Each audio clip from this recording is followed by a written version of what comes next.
Before we begin tonight, a quick thank you to Toddy, who suggested this episode, and to everyone listening. If you enjoy sleep theories and have not yet left a review on Spotify, it truly helps this channel more than you know. Now, get comfortable, because tonight we are going somewhere cold, somewhere remote, somewhere that, even after more than 6 decades, no one has been able to fully explain. There is a category of historical mystery that operates differently from the others. Most unsolved cases feel like puzzles with missing pieces. You can see the shape of what is absent, you understand roughly what would fill the gap, and the frustration lies in simply not having the information available. But there is another category entirely. Cases where the pieces you do have do not fit together in any conventional framework. Cases where the evidence, examined honestly and without prejudice, refuses to resolve into a coherent picture no matter how you arrange it. Cases that do not feel like puzzles with missing pieces so much as puzzles with pieces from 2 entirely different boxes. One box labelled ordinary human tragedy and the other labelled something else. The Dyatlov Pass incident is the most extreme example of this second category that the 20th century produced. 9 people died. That much is certain. Everything else, the cause, the sequence, the precise nature of what happened in those final hours, and above all the question of what compelled 9 experienced, rational and well-equipped human beings to abandon their shelter and walk barefoot into lethal cold, remains genuinely, stubbornly, and in some ways deliberately unresolved. Tonight, we're going to walk through everything we know, and then we're going to follow an investigator into everything we are not supposed to know. Stay with me.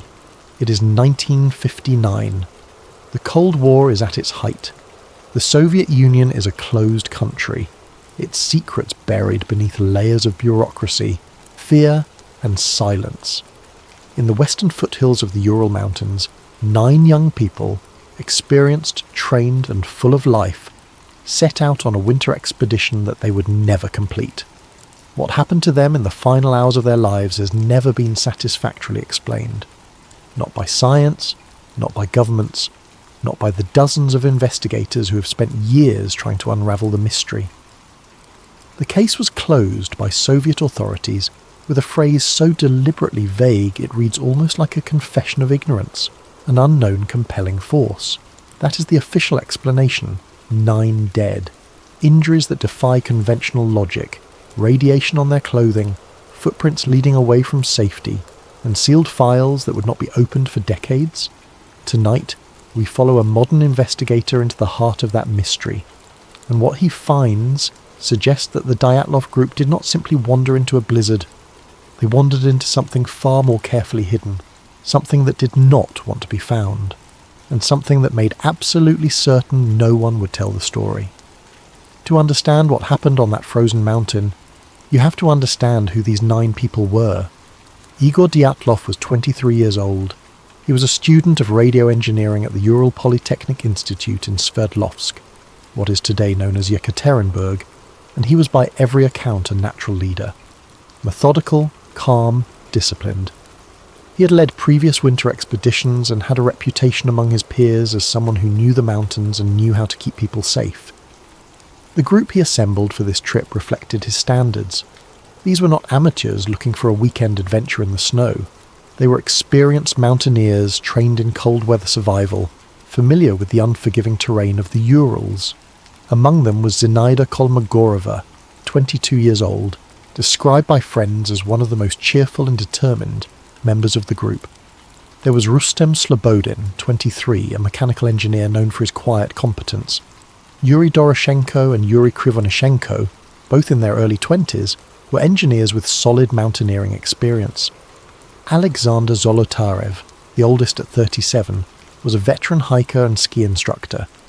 Lyudmila Dubanina was 20, a passionate and driven young woman studying economics. Nicholas Thibault Brignolel, 23, was a geology student. And Semyon Zolotaryov, not related to Alexander despite the shared surname, had served in the Soviet military during the Second World War and was considered one of the most experienced members of the party. 9 people. Collectively, they represented hundreds of hours of alpine experience, the kind of group you would trust with your life in the mountains. It is worth pausing before we move any further to sit with the landscape these 9 people were moving through. The northern Urals in February are not simply cold. They are cold in a way that a person who has never experienced a continental Russian winter cannot fully conceptualize. The temperatures regularly fall to -30, -35 degrees Celsius at night. A cold so complete that exposed skin begins to develop frostbite within minutes, that metal becomes dangerously brittle, that the moisture in your breath freezes before it fully leaves your body. The landscape is a rolling, almost lunar terrain of snow-covered slopes, open ridges scoured by wind, and dense belts of Siberian fir and cedar in the lower elevations. In daylight, in clear weather, it has a stark, severe beauty. The kind of landscape that photographs magnificently and kills efficiently. At night, in a blizzard, it becomes something else entirely. An environment so hostile, so completely indifferent to human presence, that survival requires not just physical endurance, but an absolute mental composure, a refusal to panic, a capacity to think clearly in conditions where every instinct in the body is screaming to move, to run, to find warmth at any cost. These 9 people had been trained to operate in exactly this environment. They had done it before. They knew the Urals, they respected the Urals, and they had prepared accordingly. That preparation is what makes what ultimately happened to them so profoundly inexplicable. Their destination was a Ural Mountain, a name that in the indigenous Mansi language translates roughly to "do not go there." Whether anyone noticed the irony at the time is not recorded. The route would take them through the northern Urals, across a landscape of dense forest and open snowfields, through temperatures that regularly dropped below -30 degrees Celsius at night. The trek was classified as a Category 3 expedition, the highest difficulty level recognised by Soviet hiking standards. It was ambitious, it was demanding, and it was exactly the kind of challenge these 9 people had trained for. They departed from Sverdlovsk by train on the 23rd of January 1959 and began their trek a few days later after arriving at a small settlement called Ivdel and then travelling onward by truck and on foot. Their plan was to reach a Ural Mountain, document the journey and return by mid-February, in time for Igor Dyatlov to send a telegram confirming their safe return. The group kept a journal and took photographs. The recovered images show them laughing, resting, building snow shelters, moving through a landscape of extraordinary, brutal beauty. By all appearances, the early days of the expedition went according to plan. Cold, difficult, exhausting, but within expectations. On the 1st of February 1959, they made camp on the eastern slope of a mountain the Mansi people called Kolatsiakal, Dead Mountain. They were 1 day's journey from Otorten. They set up their tent, made preparations for the night, and then something happened. There is a category of historical mystery that operates differently from the others. Most unsolved cases feel like puzzles with missing pieces. You can see the shape of what is absent, you understand roughly what would fill the gap, and the frustration lies in simply not having the information available. But there is another category entirely. Cases where the pieces you do have do not fit together in any conventional framework. Cases where the evidence, examined honestly and without prejudice, refuses to resolve into a coherent picture no matter how you arrange it. Cases that do not feel like puzzles with missing pieces so much as puzzles with pieces from 2 entirely different boxes. One box labelled ordinary human tragedy and the other labelled something else. The Dyatlov Pass incident is the most extreme example of this second category that the 20th century produced. 9 people died. That much is certain. Everything else, the cause, the sequence, the precise nature of what happened in those final hours, and above all the question of what compelled 9 experienced, rational, and well-equipped human beings to abandon their shelter and walk barefoot into lethal cold, remains genuinely, stubbornly, and in some ways deliberately unresolved. Tonight, we are going to walk through everything we know, and then we are going to follow an investigator into everything we are not supposed to know. Stay with me. Compared to the physical evidence, but that Morozov finds deeply significant.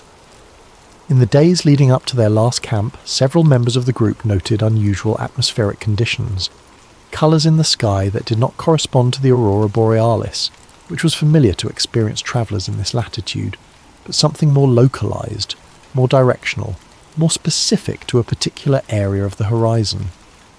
Krivonishenko's personal diary, recovered from the campsite, contains a brief reference to what he called a glow over the ridge, written on the 31st of January, the day before the group made their final camp. He did not elaborate. The entry is short, almost casual, as though he noticed something worth mentioning but not worth dwelling on. That entry, Morozov argues, represents the first documented observation by a member of the Dyatlov group of the phenomenon that would ultimately claim their lives. A glow over the ridge, in that direction, on the night before everything changed. The search began on the 26th of February 1959, more than 3 weeks after the group should have returned. When rescuers finally reached the campsite on the slope of Kolatshyakal, what they found did not make sense. The tent was still standing. It had not been torn apart by wind or buried by an avalanche. It was there, upright, partially covered in snow, but it had been cut open from the inside. Long, deliberate slashes through the fabric made with a knife from within. The hikers' belongings were still inside, their food, their supplies, most critically their boots, their warm outer clothing, the items without which no rational person would willingly step out into minus 30-degree darkness. And yet they had. All 9 of them, barefoot or in socks, in thin inner garments, into a night cold enough to kill an unprepared person in minutes. Footprints in the snow led away from the tent, down the slope, toward a line of trees roughly 1.5 kilometers below. The prints indicated a calm, controlled walk, not a panicked sprint, not the chaotic stumbling of people seized by terror. A deliberate, steady movement away from the tent and toward the tree line. Whatever had compelled them to leave had not caused them to run. It had caused them to walk, purposefully, as though they were moving away from something specific, something they had located with their eyes, and were determined to put distance between themselves and that single detail. The controlled, measured pace of the footprints is one of the most disturbing elements of the entire case, because panic you can explain. Calm, directed flight into lethal cold without your shoes is something else entirely. The tent was cut from the inside. 9 people walked barefoot into minus 30 degrees, and the footprints were calm. The first 2 bodies were found near the tree line. Yuri Doroshenko and Yuri Krivonishenko were discovered at the base of a large Siberian cedar tree. They were barefoot. They were wearing only underwear. Around the tree there were broken branches at a height of several meters, evidence that someone had climbed the tree, perhaps to get a better view of something, or perhaps to escape something on the ground. A small fire had been lit nearby. It had burned briefly and gone out. Both men had died of hypothermia. Between the cedar and the tent, 3 more bodies were found. Igor Dyatlov himself, Zenaida Kolmogorova, and Rustem Slobodin. They had died attempting to return to the tent. Slobodin had a small fracture in his skull, though it was not considered by early investigators to be the cause of death. They were found at intervals along the slope, as though each had fallen and been unable to get back up. Dyatlov was found with his face toward the tent. He had been trying to get back. The remaining 4, Lyudmila Dubinina, Alexander Zolotaryov, Nicholas Thibault-Brignolel, and Alexander Kolevatov, were not found until May, when the snow began to melt. They were discovered in a ravine, buried beneath 4 meters of compacted snow, near a small stream. And it was these 4 whose injuries would become the most studied, the most debated, and the most inexplicable element of the entire case. Thibault-Brignolel had a massive skull fracture, the kind of traumatic head injury that would typically result from an extreme physical impact. Dubinina and Zolotaryov had multiple broken ribs, not 1 or 2, but multiple ribs, on both sides of the body, shattered in a way that forensic experts would later compare to the injuries sustained in high-speed automobile accidents or from extreme pressure events. These were not injuries from a fall. They were not consistent with an avalanche, which had been one of the early theories. A forensic expert involved in the case stated at the time that the force required to produce such damage would have been enormous, and yet the skin showed no external trauma, no bruising matching the severity of the internal injuries, no lacerations, no evidence of a physical blow from the outside. The destruction was from within, or from a force that did not leave the marks that ordinary forces leave. And then there was Lyudmila Dubinina. Her tongue was missing, not accidentally bitten off, not removed by scavengers in any way consistent with the patterns found elsewhere on the body. Missing. Along with her eyes, soft tissue gone, investigators would later attribute this to decomposition and the action of running water from the stream. But the explanation has always sat uneasily with those who have reviewed the case in detail. The degree of soft tissue loss in the specific areas affected has never been satisfactorily explained by natural post-mortem processes alone.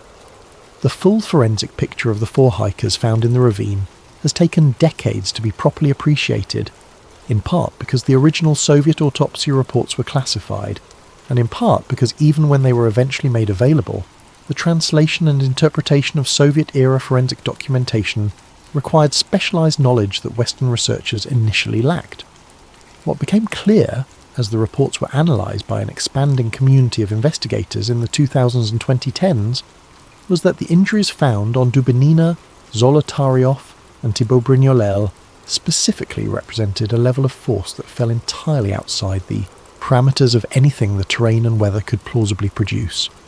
A forensic expert consulted by one Russian documentary team estimated that the rib fractures found on Dubinina would require a compressive force equivalent to that exerted by a vehicle travelling at high speed. The ribs were not cracked. They were not fractured in the way that falls produce fractures, with 1 or 2 breaks along stress lines. They were shattered. Multiple fractures, bilateral, in a pattern that experienced trauma surgeons recognise from high-velocity impact events. And yet, the skin was intact. The tissue over the fractured ribs showed no bruising consistent with such an impact. No hematoma, no surface trauma. Whatever force had reached through Lyudmila Dubinina's body to break her ribs in that pattern had done so without leaving its mark on the outside of her. That is not a natural force. That is not a known natural force. That is something else. One other detail from the ravine bodies that Morozov returns to repeatedly is the state of their clothing. Some items had been cut, not torn, but cut with the precision of a blade, and redistributed. Pieces of clothing from one victim were found on another.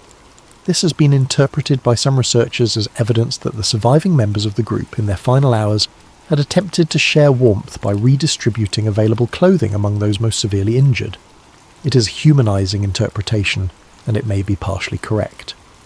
But Morozov notes that the pattern of redistribution does not fully align with simple emergency care.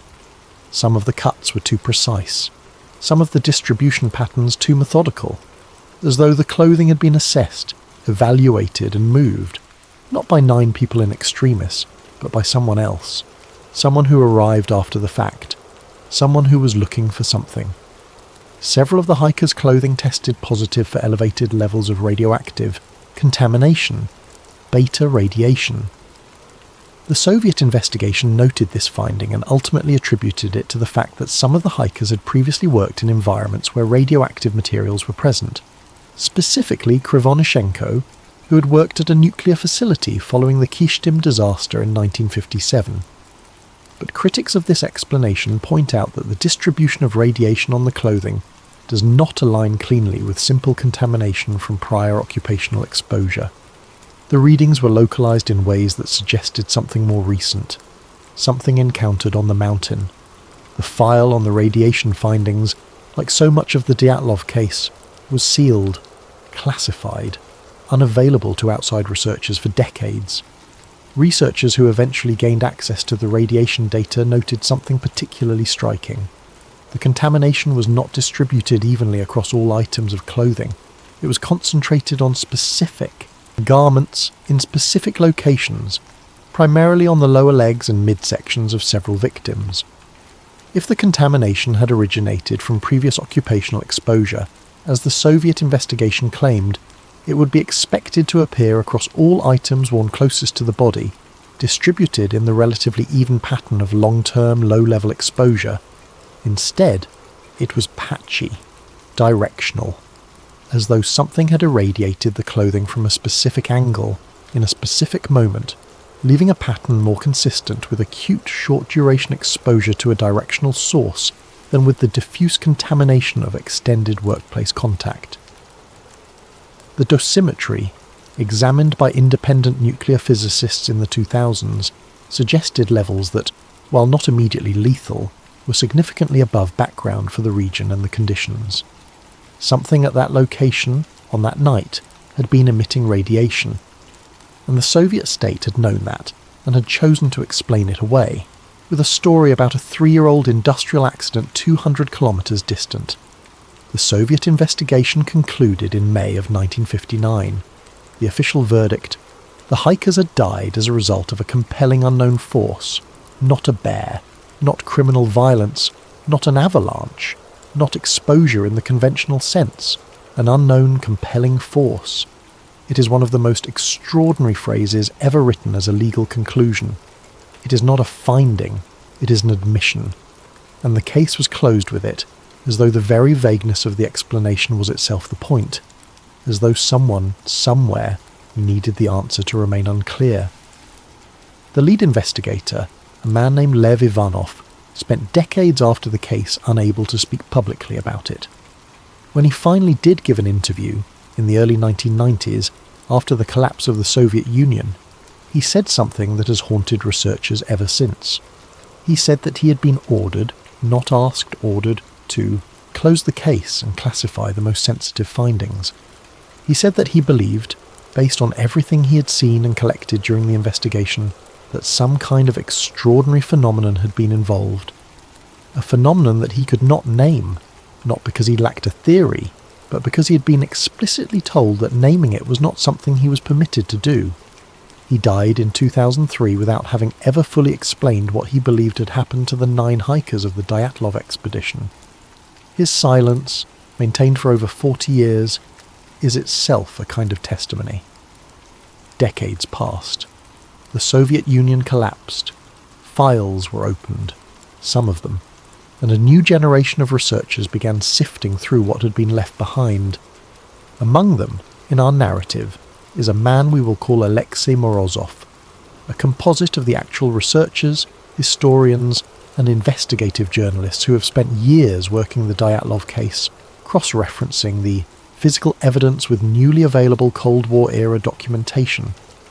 Morozov is not a conspiracy theorist in the dismissive sense of the word. He's a man who believes in following evidence wherever it leads, even when it leads somewhere that makes you profoundly uncomfortable. Morozov's methodology is important to understand because it is what separates his work from the vast body of speculation that the Dyatlov case has generated over the decades.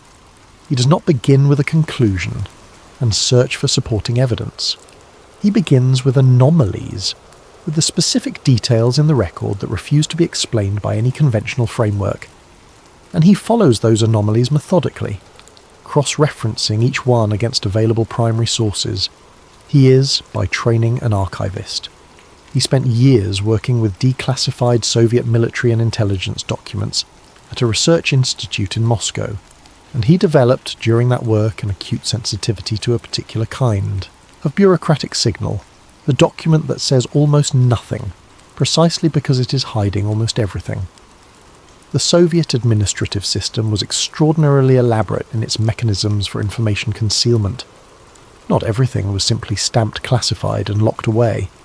Some of the most sensitive information was managed through a more sophisticated technique, the creation of documents that appeared innocuous, that were filed in apparently mundane categories, that referenced real programs and real locations, but that used language so carefully chosen as to render their actual content invisible to anyone who did not already know what they were looking at. Morozov spent years learning to read that language, and when he turned that skill to the Dyatlov case, what he found in the administrative record of the northern Urals region in the late 1950s was not a blank. It was a very specific, very carefully constructed kind of silence. His starting point is the maps. Soviet military maps from the late 1950s, some of which were declassified, some of which were obtained through researchers with access to former military archives, reveal something that had never been publicly discussed in the context of the Dyatlov case. In the region of the northern Urals, in the general area of Kholat-Syakhl, there are designations on internal Soviet military maps that do not appear on any publicly available cartography from the period, restricted areas. Not unusual in the Soviet context, the USSR maintained vast classified zones throughout its territory, for everything from nuclear testing to military exercises to simple administrative control over indigenous territories. But the specific zone in question, according to Morozov's reconstruction, extended further than any publicly acknowledged reason would require. The nearest known military installation was not close enough to justify the radius of the restricted area, and the restrictions were not documented in any standard military registry. They existed, but they had no official parent, no named facility, no listed purpose, just a boundary on a map that was never meant to be seen. This is where Morozov's investigation takes a turn that requires a willingness to hold two things simultaneously: rigorous skepticism and an open mind. Because the next layer of documentation he uncovers does not come from military maps. It comes from witness statements, collected during the original investigation, filed, and then buried in the classified portion of the case file for over 30 years. In the weeks around the Dyatlov incident, multiple witnesses in the broader region of the northern Urals reported seeing unusual aerial phenomena. These were not fringe individuals making sensational claims. They were meteorologists, military personnel stationed at weather observation outposts, a geologist on a separate field expedition.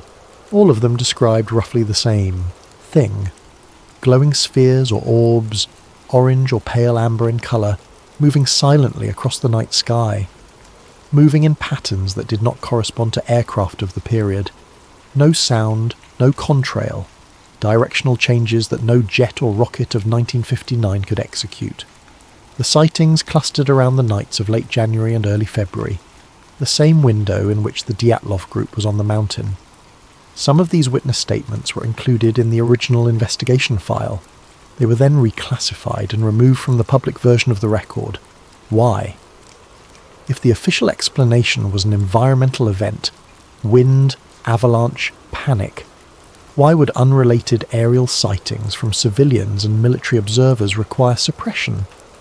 Morozov's answer is that they were not unrelated, and that the suppression was not incidental. It was integral to a much larger project of concealment, one that had been ongoing since at least the mid-1950s, and that involved not just the military, but the highest levels of the Soviet scientific establishment.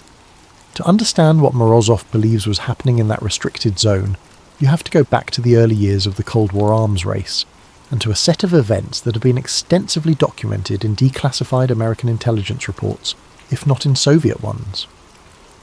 By the early 1950s, both the United States and the Soviet Union were aware that something unusual was operating in their airspace.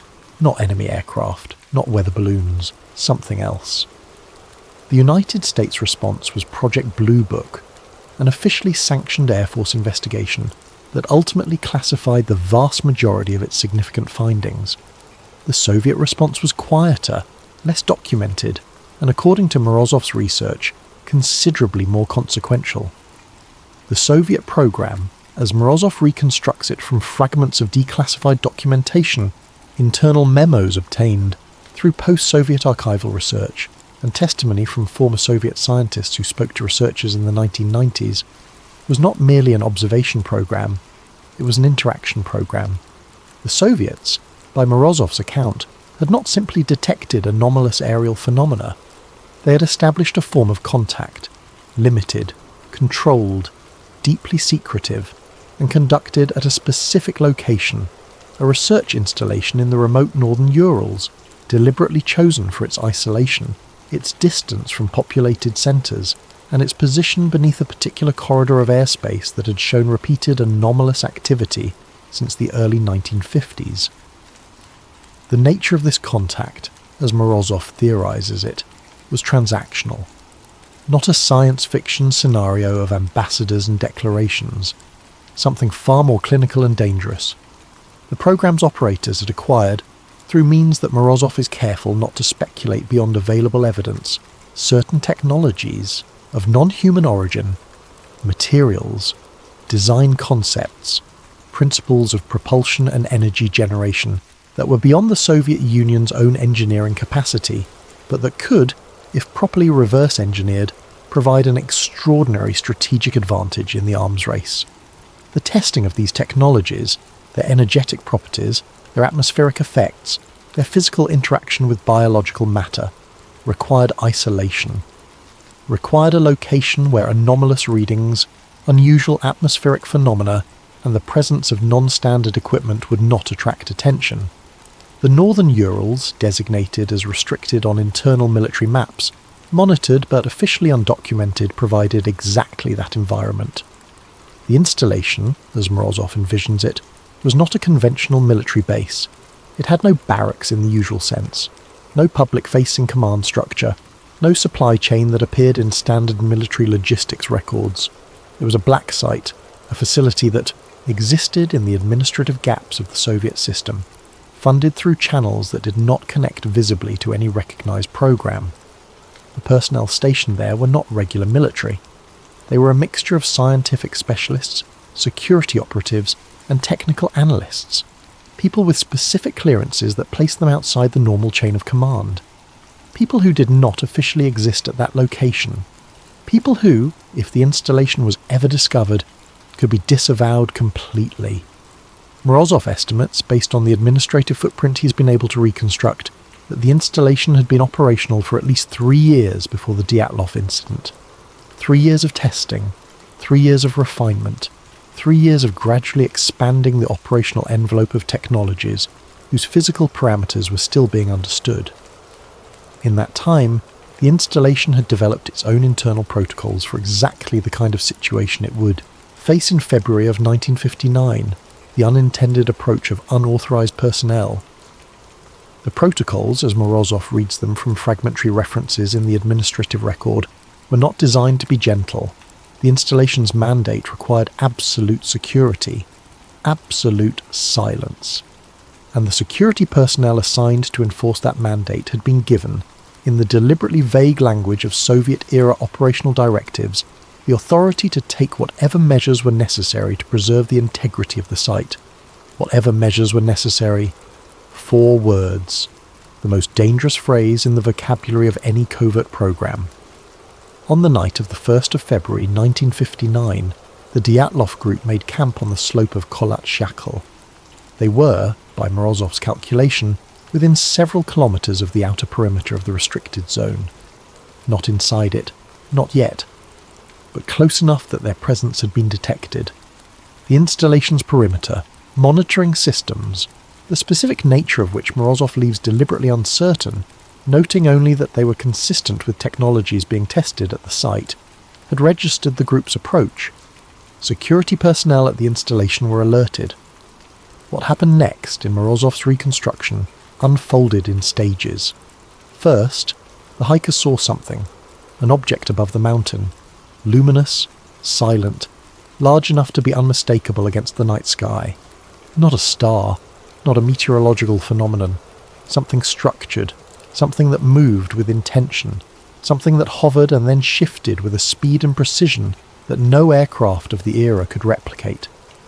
The group was experienced enough to know what they were not looking at, and frightened enough by what they were looking at to make a decision that, in retrospect, is the only decision that fully explains the physical evidence. They cut their tent open from the inside and they ran, not in panic, in controlled, deliberate flight, because whoever was in that tent understood, with immediate and terrible clarity, that whatever was above them was not something they should remain beneath. Morozov reconstructs the precise sequence inside the tent, based on the physical evidence. The cuts in the fabric were made at roughly torso height, the height at which a kneeling or crouching person would naturally wield a knife. Multiple cuts, from at least 2 different points along the tent wall, suggesting that more than one person was cutting simultaneously.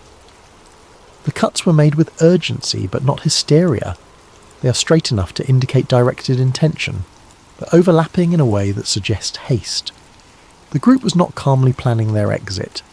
They were executing it as quickly as possible, and the distribution of exits, cuts on one side of the tent, with the group emerging and then moving together, suggests that whatever they saw was on a specific side. They cut away from it. They emerged on the side of the tent facing downhill, and then they walked. Together, in a line, moving away from the thing above them and toward the only cover available, the trees below. They moved toward the tree line. They put themselves under cover. They built a fire, small, survivable, not a signal fire, but a warmth fire. The fire of people who intend to wait out a situation and then move when it is safe. And then the situation changed. The security personnel from the installation, Morozov theorizes, reached the group's position within a period of time consistent with the forensic timeline. What followed is the part of his reconstruction that is the most carefully argued and the most disturbing, because the injuries on the bodies, specifically the catastrophic internal trauma found on the 4 hikers discovered in the ravine, are not consistent with a physical beating, an explosion, an avalanche, or any known natural force. They are, however, consistent with something that Morozov found referenced in fragments of Soviet technical documentation from the late 1950s, directed pressure technology. Experimental systems designed to incapacitate or eliminate targets through the application of focused pressure waves, concentrated, directional, and capable of producing massive internal injury while leaving the outer surface of the body largely intact. Exactly the injury profile found on Dubinina, Zolotaryov, Thibaut Brignolel, and Kolovatov. The technology, if it existed, and if it was deployed that night, would also explain several other anomalies. The controlled nature of the flight from the tent. The hikers were not running from something random. They were moving with purpose, and at some point they were herded perhaps toward the ravine. The distribution of the bodies, some closer to the tent, some at the tree line, some in the ravine, reflects not a single catastrophic event, but a sequence of events over the course of several hours, and the radiation on the clothing, directed energy systems, particularly experimental ones being tested in the 1950s, could plausibly have left radioactive traces on materials in proximity to the discharge point. Not the kind of contamination from a nuclear weapon, the kind of contamination from a technology that was itself radioactive adjacent, something being developed at the bleeding edge of what was then theoretically possible. Morozov is careful to acknowledge what he does not know. He does not know the exact nature of the installation. He does not know the precise sequence of events that night. He does not know whether the deaths were ordered from above, were the decision of the security personnel on the ground, or were the accidental consequence of a technology whose effects were not fully understood even by those deploying it. What he does know, what the evidence, in his interpretation compels, is that the 9 hikers of the Dyatlov expedition did not die of hypothermia and bad weather. They died because they were in the wrong place, and because the wrong place was something that could not be allowed to become known. The cover-up in Morozov's analysis was not improvised. It was executed with the precision and institutional depth of a system that had been covering up sensitive operations for decades. The bodies were recovered, the scene was assessed, the decision was made, at what level of the Soviet hierarchy Morozov cannot determine with certainty, that the investigation would be controlled, limited, and ultimately closed with an explanation that explained nothing. The forensic reports that documented the most anomalous injuries were classified. The witness statements about aerial phenomena were removed from the public file. The radiation findings were given a cover explanation that was plausible enough to be accepted without being specific enough to be verified, and the case was handed to a regional prosecutor who was given just enough information to conduct a plausible investigation and told just enough to know that he should not look too closely. The phrase, unknown compelling force, was not an admission of defeat. It was a construction, a deliberate linguistic choice that satisfied the legal requirement of a conclusion, while ensuring that no specific claim was made that could later be disproved or built upon. An unknown compelling force cannot be investigated further, because its nature is explicitly unspecified. It cannot be challenged, because it contains no falsifiable proposition. It is the perfect official explanation for something that must never be officially explained. And it worked for decades. The case was closed, the files were sealed, the mountain was left to its snow and its silence, and the 9 names were gradually absorbed into the cold mythology of Soviet tragedy, filed alongside the famines and the purges and the disappeared, where the dead are numerous enough that the details of any single story can be allowed to blur. But the details did not stay blurred, because the human need to understand, to place events within a framework of cause and effect, to refuse the comfort of deliberate vagueness, is stronger than any government's ability to enforce silence indefinitely. Researchers began working the case in the 1980s and 90s as Soviet archives began to open. Journalists, former investigators, family members of the dead who had never accepted the official account. They found the witness statements, they found the radiation data, they found the inconsistencies in the forensic record, and they found, buried in the declassified fragments of Cold War-era Soviet technical programs, tantalizing references to projects that had no publicly acknowledged home.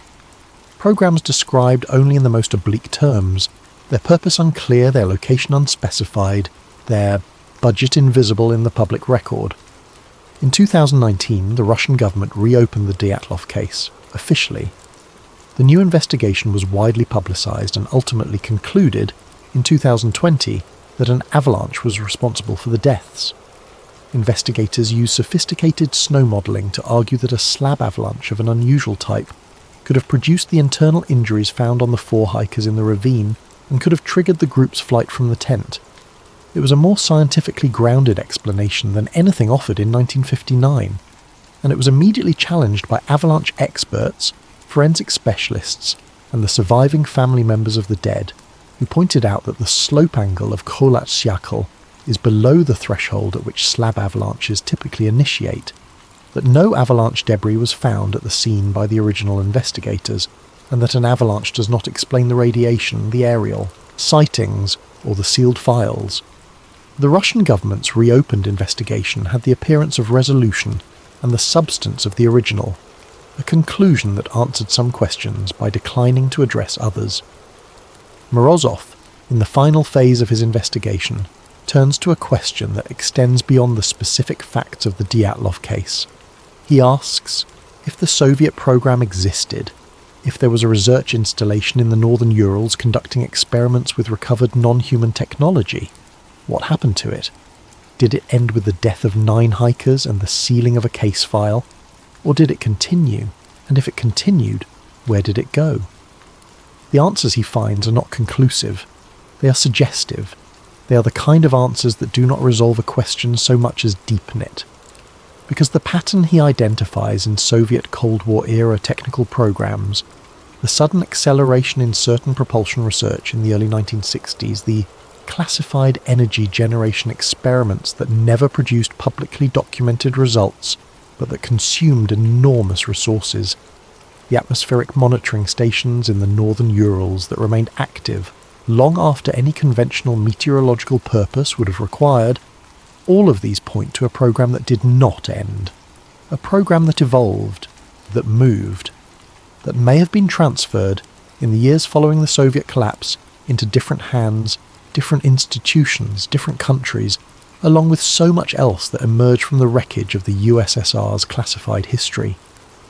The technology that Morozov believes was tested on the slopes of Kholat-Syakhl, if it existed, if it was real, did not die with the 9 hikers. It was not buried with them, and in the decades since, the global conversation about unidentified aerial phenomena has shifted in ways that, to Morozov's eye, look less like a gradual awakening to new information and more like the slow, controlled release of something that was always known: the American government's acknowledgement of UAP encounters by military pilots, the establishment of formal congressional oversight of UAP programs, the testimony of former intelligence officials before the United States Senate. These are not the actions of governments discovering something new. They are the actions of governments deciding, for reasons of their own, what to reveal and when. What is particularly striking in Morozov's analysis is the timing.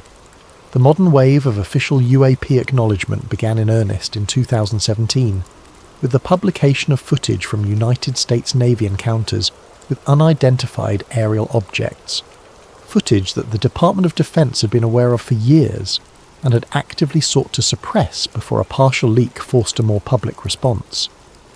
In the years that followed, the pace of disclosure accelerated. Congressional hearings, Inspector General reports, the formation of dedicated oversight bodies, and, most dramatically, sworn testimony from credible former government officials claiming direct knowledge of recovery programs involving non-human technology. Whether these claims are accurate is, as with everything in this space, genuinely uncertain. But Morozov finds the trajectory compelling and worrying, because the pattern of disclosure, selective, managed, incremental, is precisely the pattern you would expect from a program that is not opening up out of transparency, but is controlling a narrative, releasing enough to establish a framework, shaping what the public understands before the public has the chance to understand something different. And in that framing, the Dyatlov incident occupies a specific and significant place, because it is, in Morozov's view, one of the earliest documented cases in which the intersection of human observers, non-human aerial technology, and state concealment produced a measurable physical outcome. 9 people died. Their deaths were covered up. The cover-up was maintained for decades, and the technology, whatever it was, whatever it did on that mountain in February of 1959, continued to be developed, continued to be tested, and continued to be hidden behind the same impenetrable wall of official indifference and classified documentation that has characterized every serious encounter between human governments and this phenomenon, regardless of which government, regardless of which decade, regardless of which country's territory the encounter occurred on. The mountain changes. The program does not. There is a detail about the Dyatlov case that Morozov returns to repeatedly in his analysis because he finds it the most compelling of all the anomalies and the one most resistant to any conventional explanation. It is not the injuries, it is not the radiation, it is not the aerial sightings, or the sealed files, or the phrase unknown compelling force. It is the footprints. The measured steady footprints in the snow, leading away from the tent in the controlled purposeful stride of 9 people who were very frightened but were not panicking. 9 people who had decided collectively and in the span of minutes to abandon their shelter and their equipment and their boots, and to walk, not run, into a killing cold. 9 experienced, trained, rational human beings who made the most irrational decision of their lives with perfect composure, because whatever they saw above them was so far outside the boundaries of their understanding, so completely beyond the framework of anything they had been prepared to encounter in a lifetime of scientific education and mountaineering experience. That rational behaviour became impossible, not through fear, through comprehension, because they understood, in that moment, that the rules of the world they knew had been suspended, and that the only response available to them was to put as much distance as possible between themselves and whatever had suspended those rules. They walked, calmly, into the dark, into the cold, into whatever came next. And whatever came next was something that the Soviet government spent the following decades making absolutely certain no one would ever clearly see. Dead Mountain still stands. Kholat in the indigenous Mansi language, a name that was old before the Soviet Union existed, old before the Cold War, old before any of the geopolitical forces that shaped the 1950s had taken form.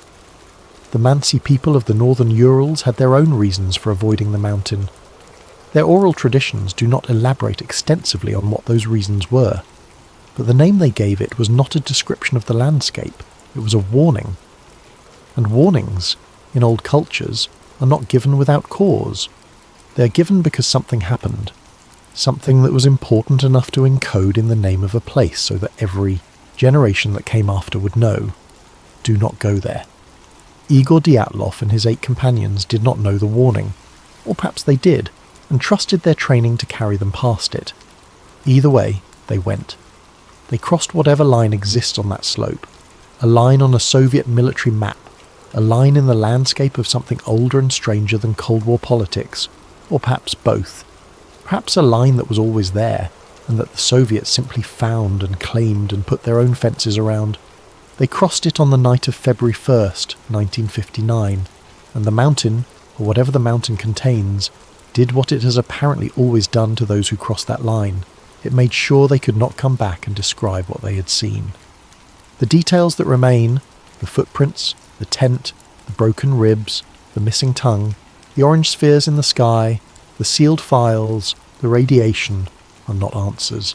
They are the residue of an event that was designed to leave no clear answers, a controlled ambiguity, a story that could be examined endlessly and still yield nothing conclusive, because the people who could have made it conclusive made sure it would not be. And that, perhaps, is the most chilling conclusion of all. Not that something extraordinary happened on that mountain in 1959, but that someone knew it had happened and made a deliberate, methodical, successful effort to ensure that the world would never be entirely certain what it was. The not knowing is not an accident. It is the result. Confusion, sustained across decades, is a form of control. A story that cannot be resolved is a story that cannot be acted upon, and so the 9 remain exactly where the Soviet state placed them, in the gap between the known and the unknowable. Not forgotten. The case is too strange, too persistent, too richly anomalous to be forgotten, but not resolved either. Never resolved. That is the warning zone, not a place on a map, a condition, a state of deliberate enforced uncertainty, maintained by those who know the answer and have chosen, for reasons of their own, to keep it locked inside the same frozen silence that claimed 9 young lives in the winter of 1959. Somewhere above the tree line on Dead Mountain, the wind moves across the snow the same way it always has. Patient, indifferent, keeping its secrets the way cold keeps everything, perfectly, indefinitely, without effort or intention. Just preservation, just silence, just the mountain, and whatever the mountain knows, and the long unbroken dark of a Russian winter that gives nothing back.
Hey everyone! Before we dive into tonight's story, if you're enjoying the content and want to help the channel grow, please consider using your hype points on this video. It genuinely helps more than you could possibly know and makes a massive difference in getting these stories out to more people. Also, if you're up for it, drop a comment letting us know what time it is where you are and where in the world you're listening from. We absolutely love seeing where everyone is tuning in from, whether you're winding down for the night or just starting your day. No pressure though, only if you want to share. Alright, let's get into tonight's investigation. The file sat in his hands like a live grenade. Evan Hartley had been working at the National Archives in College Park, Maryland for 8 months. It was June of 1998, a Thursday afternoon that had started like every other. The archive facility was a massive concrete structure that housed billions of documents, the collective memory of American government stretching back centuries. Hartley worked in Section 7, a climate-controlled vault 3 floors below ground level, where the most sensitive to classified materials were processed before being made available to researchers. His job was simple, if tedious. Sort through newly declassified intelligence records, catalogue them according to the established system, and prepare them for public access. Box after box of Cold War-era documents, most of them mundane reports about Soviet grain production or diplomatic cable traffic. Some were fascinating glimpses into the machinery of espionage, but none of them had ever felt dangerous before. Until he opened the mislabeled Defense Intelligence Agency container, the box was one of 20 that had arrived that morning from a storage facility in Pennsylvania. Hartley had already processed 9 of them without incident. Standard wartime logistics documentation, exactly what the label promised. Request for boots, fuel, ammunition, medicine, the mundane necessities of keeping an army in the field. But box number 10 was different. Inside, beneath 3 inches of actual supply requisitions that seemed authentic enough, was a folder that didn't belong. The folder itself was unremarkable, standard government issue manila, slightly yellowed with age, but the tab bore a label that made Hartley's pulse quicken. Paperclip-classified supplement-not for release. He set down his coffee cup and pulled the folder out carefully as if it might crumble at his touch. The weight felt wrong. Too heavy for just a few documents. His hands, he noticed, were trembling slightly. Everyone knew about Operation Paperclip. It was the famous program that brought German scientists to America after World War II, the one that gave us Wernher von Braun and the space program. Hartley had processed paperclip documents before. They were fascinating historical artifacts, and most of them had been declassified, years ago. Researchers came from around the world to study them. But this was marked as classified, decades after most paperclip files had been opened to researchers, decades after the program itself had officially ended. The archive was quiet around him. The only sound was the low hum of the climate control system and the occasional distant footstep from the hallway above. Hartley glanced toward the security camera in the corner of the room. Its red light blinked steadily, recording everything as always. He opened the folder carefully. The first item was a black and white photograph, slightly faded but clear enough. The edges were crisp, professionally developed. Government photography from the post-war period had a distinctive quality, and this matched it perfectly. The photo showed Wernher von Braun, unmistakable with his sharp features and confident smile, standing in what appeared to be a military office. Von Braun wore civilian clothes, a dark suit and tie. Standing with him were 3 men in United States Army uniforms. 2 wore the insignia of colonels. The third, standing slightly apart from the others, wore captain's bars but no unit designation that Hartley could identify. But these weren't the officers usually photographed with von Braun. Hartley had seen hundreds of paperclip photographs during his months in the archives. He had studied the key figures, memorized their faces. These 3 men were completely unfamiliar. On the back of the photograph, written in pencil in a neat hand, Fort Strong Secure Facility, July 1947, Eclipse Preliminary Briefing. Hartley felt his mouth go dry. Fort Strong was a real place, an army installation in Massachusetts, but he had never encountered any reference to Eclipse in connection with paperclip. The second item made his stomach tighten into a knot. It was a typed list on official War Department letterhead, dated August 1947. German names, 23 of them, each with a birth date and a field of specialization listed beside them. Hartley ran his fingers down the list slowly. He recognized none of the names, not one, and he had studied the paperclip rosters extensively. Every historian working on the program used the same master lists, compiled from multiple sources over decades of research. These names appeared on none of them. The specializations were unusual too, not rocket science or aeronautical engineering. Instead, he saw entries like neurological field manipulation, bioelectromagnetic interface systems, cognitive enhancement through external stimulation, psychotronic weapons development, non-local consciousness research. Beside each name was a handwritten notation in red ink. Cat 2 Specialist. Category 2. Hartley had never encountered that designation in any paperclip documentation. The third document was a memorandum on Office of Strategic Services letterhead, dated October 21st, 1947. The header read, Project Eclipse, Dash Continuation Protocols and Security Requirements. The text was brief, written in the clipped bureaucratic style of military intelligence.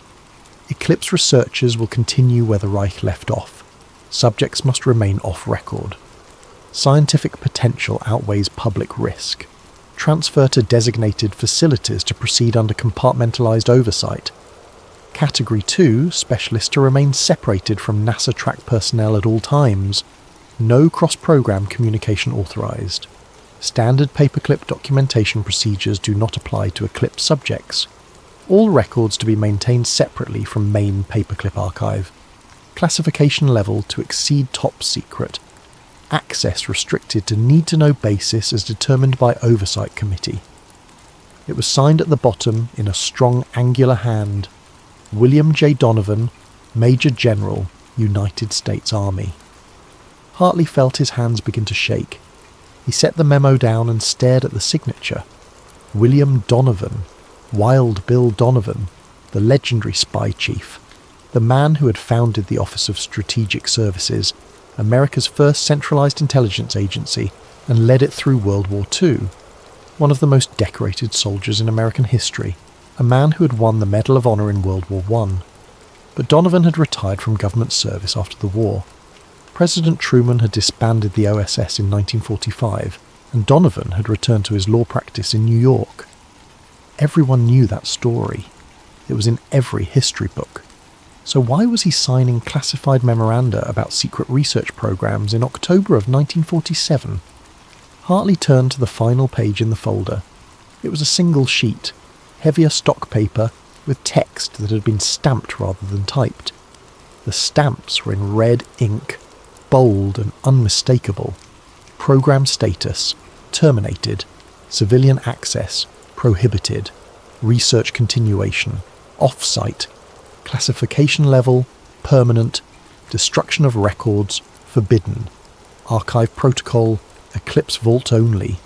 The date stamp read, May 18th, 1953. Below the stamps, in the same handwriting as the October 47 memo, was a single sentence. Incident containment complete. All surviving personnel reassigned. Eclipse Continuity Division assumes oversight. Hartley sat back in his chair, his heart hammering against his ribs. The documents were spread before him on the sorting table, innocuous pieces of paper that seemed to pulse with hidden meaning. He knew he should take them to his supervisor. Protocol was clear. Anything unusual, anything that seemed misclassified or particularly sensitive, went through proper channels. That was the rule. But something stopped him. Some instinct, some voice in the back of his mind that whispered, "Once you hand this over, you'll never see it again. No one will. These documents will disappear, and it will be as if they never existed." The thought made him feel paranoid, which bothered him. Hartley prided himself on being rational, methodical. He wasn't prone to conspiracy thinking. He trusted the system, trusted the process. That was why he had taken this job in the first place. But the documents in front of him didn't feel like history. They felt like something alive, something dangerous, something that people might kill to keep hidden. He was still debating what to do, his mind racing through possibilities, when he heard the door to the archive room open behind him. Hartley jumped, his hand instinctively moving to cover the documents. He turned in his chair. 2 men entered. They wore dark suits, conservative cuts, nothing flashy. White shirts, dark ties. Their shoes were polished to a mirror shine. One was older, perhaps in his late 50s, with grey at the temples and the kind of posture that came from a lifetime in military or government service. His face was weathered but expressionless, eyes that took in everything without revealing anything. The other was younger, perhaps 30, athletic and alert. He moved with the controlled grace of someone trained in hand-to-hand combat. His eyes scanned the room with professional efficiency, noting exits, angles, positioning. They didn't belong here. Hartley had worked in the archives long enough to recognise the types who came through. Historians, researchers, journalists, sometimes military personnel following up on specific records. These men were something else. "Mr. Hartley," the older man said. It wasn't a question. It was a statement of fact, delivered in a flat tone that expected no response. Hartley felt his throat tighten. "Yes? We need to collect some materials that were incorrectly included in your batch today." The man's eyes went to the folder on the table, to the document spread beside it. That one, specifically, and any others from the same container.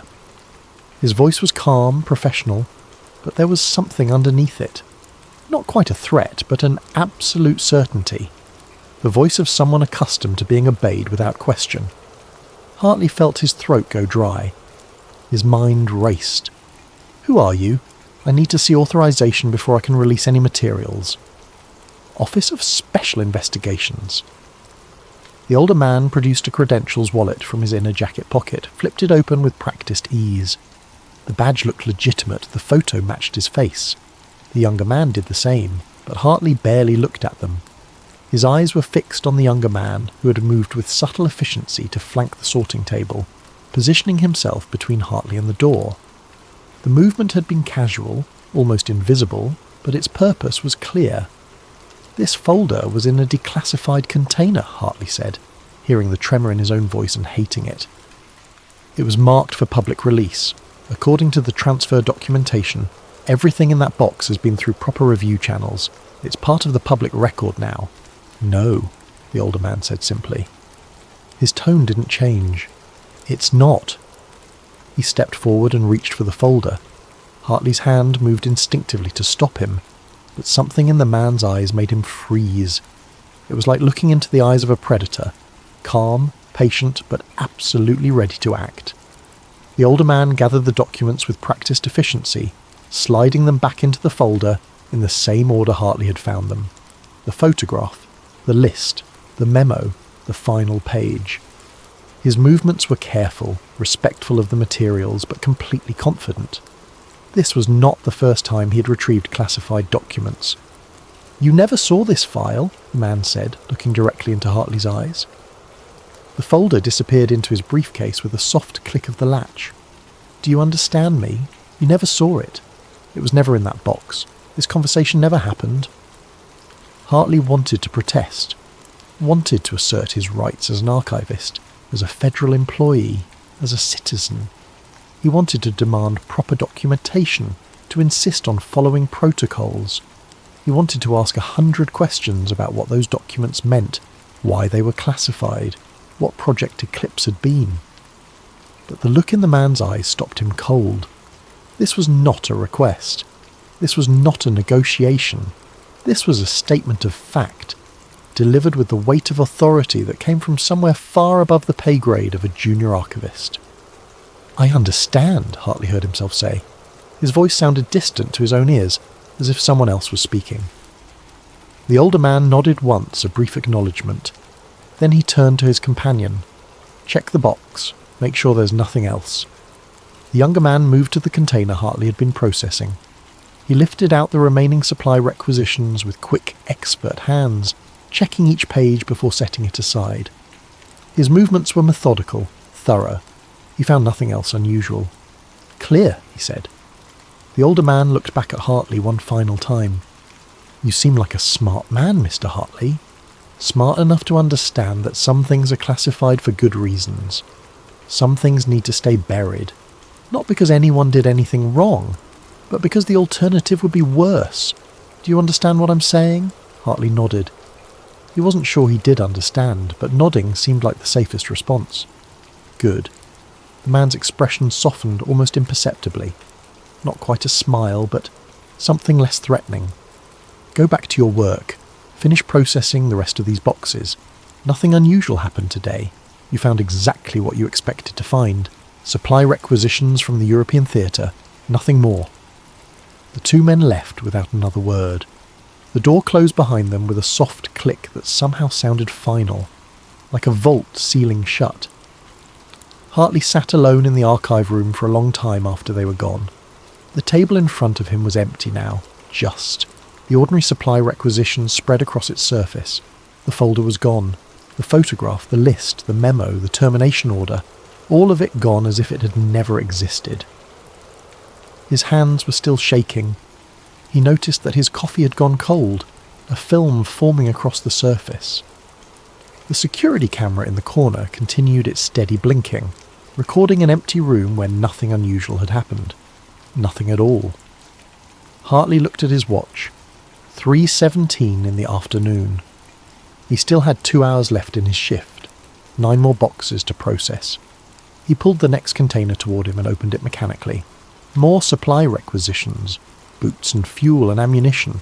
The mundane logistics of war, nothing unusual, nothing dangerous.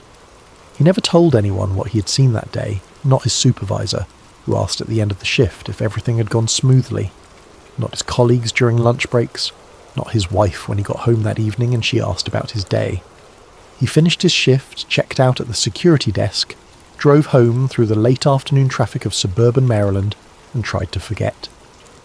But he never did forget. The documents haunted him.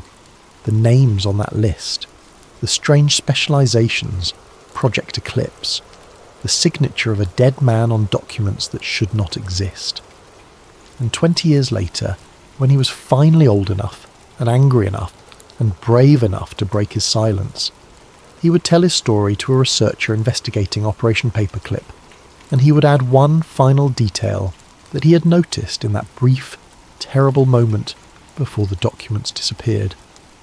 The older man who had taken the folder had a name tag on his briefcase, one of those leather luggage tags that people use when travelling, just visible for a moment as he closed it and prepared to leave. It read, Eclipse Continuity Division, Act 1, The History They Admit. To understand what Evan Hartley may have stumbled upon in that archive room in June of 1998, we need to start with what we know for certain. The acknowledged history, the version that sits in textbooks and documentaries, the story that has been told and retold until it feels like settled fact. In May of 1945, Nazi Germany collapsed. The Third Reich, which Hitler had promised would last 1,000 years, had endured for exactly 12 years and 4 months. As Allied forces swept through German territory in the final weeks of the war, they discovered something that would change the course of the 20th century. The Nazis had been far ahead of everyone else in certain areas of scientific research. Jet engines that could propel aircraft at unprecedented speeds, ballistic missiles that could strike targets hundreds of miles away, rocket technology that pointed toward the stars, advanced aeronautics that made Allied aircraft look primitive by comparison. The V-2 rocket, which had rained terror on London and Antwerp in the final year of the war, represented a quantum leap in engineering. Standing nearly 50 feet tall and weighing over 28,000 pounds at launch, it could carry a 1-ton warhead across a distance of 200 miles, faster than the speed of sound, striking without warning from the edge of space itself. It was the world's first ballistic missile, and the Allies had nothing remotely like it. The Germans had also made advances in fields ranging from synthetic fuels to infrared optics to wind tunnel design. Some of this was practical engineering that could immediately be applied to military and civilian purposes.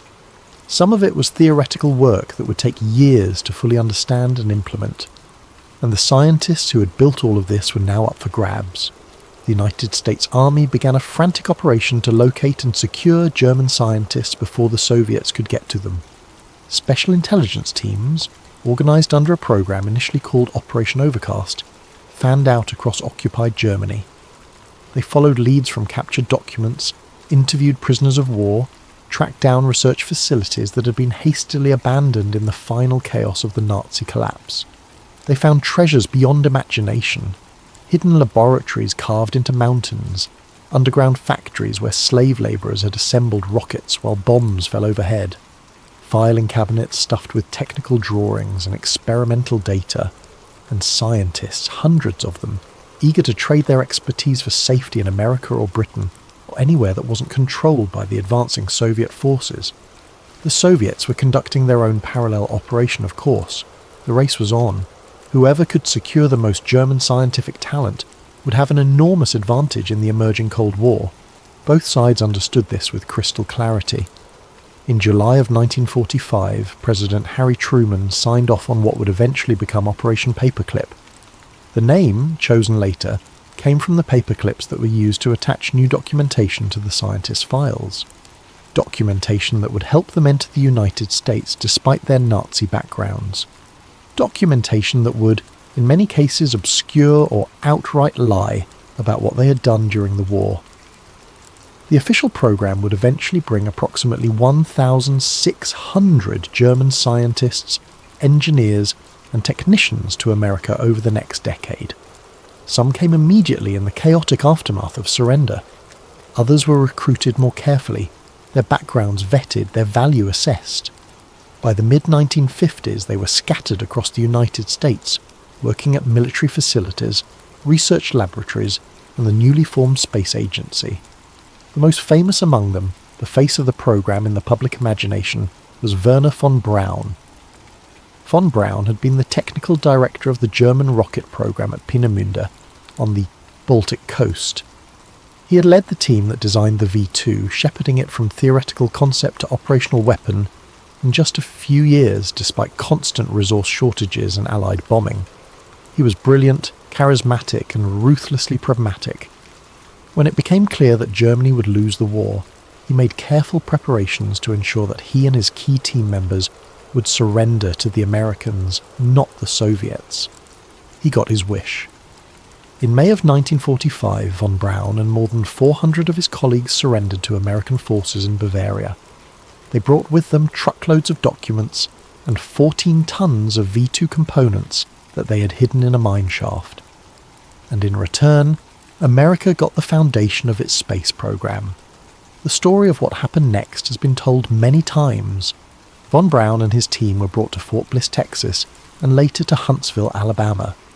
They taught American engineers everything they knew about rocketry. They redesigned and improved their V2. They developed new concepts. They dreamed of missions to Mars while building weapons for the Cold War. Von Braun would go on to design the Redstone rocket, which put America's first satellite into orbit. He would lead the development of the Saturn V, the massive 3-stage rocket that remains the most powerful machine ever successfully operated by humans. He would become the public face of American space exploration, appearing on television with Walt Disney, meeting with presidents, embodying the promise of American technological supremacy. When Neil Armstrong stepped onto the lunar surface on July 20th, 1969, he did so on technology built by former members of the Nazi rocket program. The Saturn V that lifted Apollo 11 toward the moon had been designed under von Braun's leadership. The trajectory calculations, the staging procedures, the engine designs, all of it bore the fingerprints of Peenemünde. Other paperclip scientists made equally important contributions, if less publicly celebrated. Hermann Oberth, one of the founding fathers of rocketry whose theoretical work had inspired both von Braun and the Soviet program, came to America and continued his research. Arthur Rudolph, who had overseen V2 production at the underground Mittelwerk factory, where thousands of slave labourers died, became a key figure in the Saturn program and received NASA's highest honour. Kurt Debus, who had managed rocket launches for the German military and had been an active member of the SS, became the first director of Kennedy Space Center.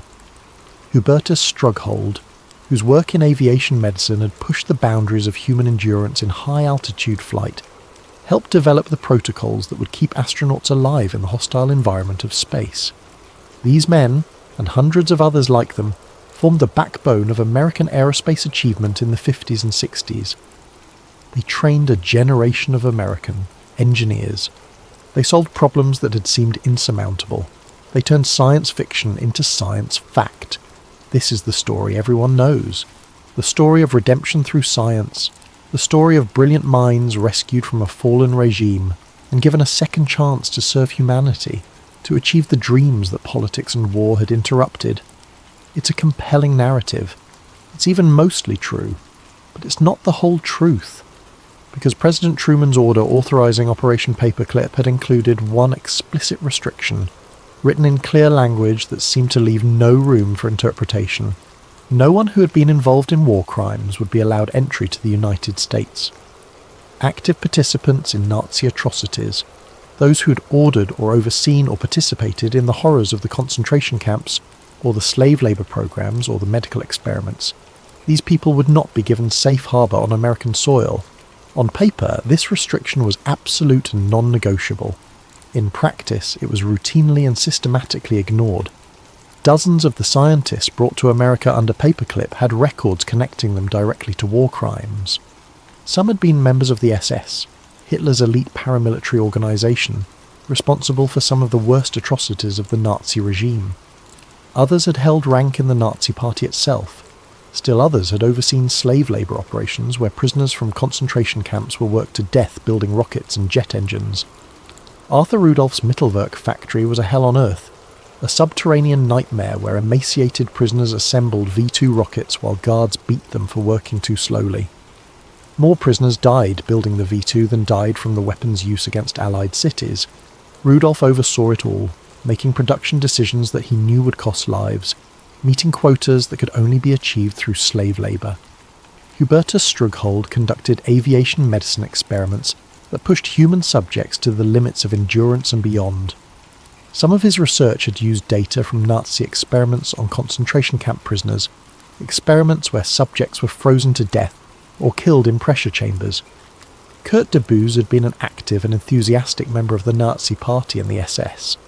He had worn the uniform, attended the rallies, believed in the ideology.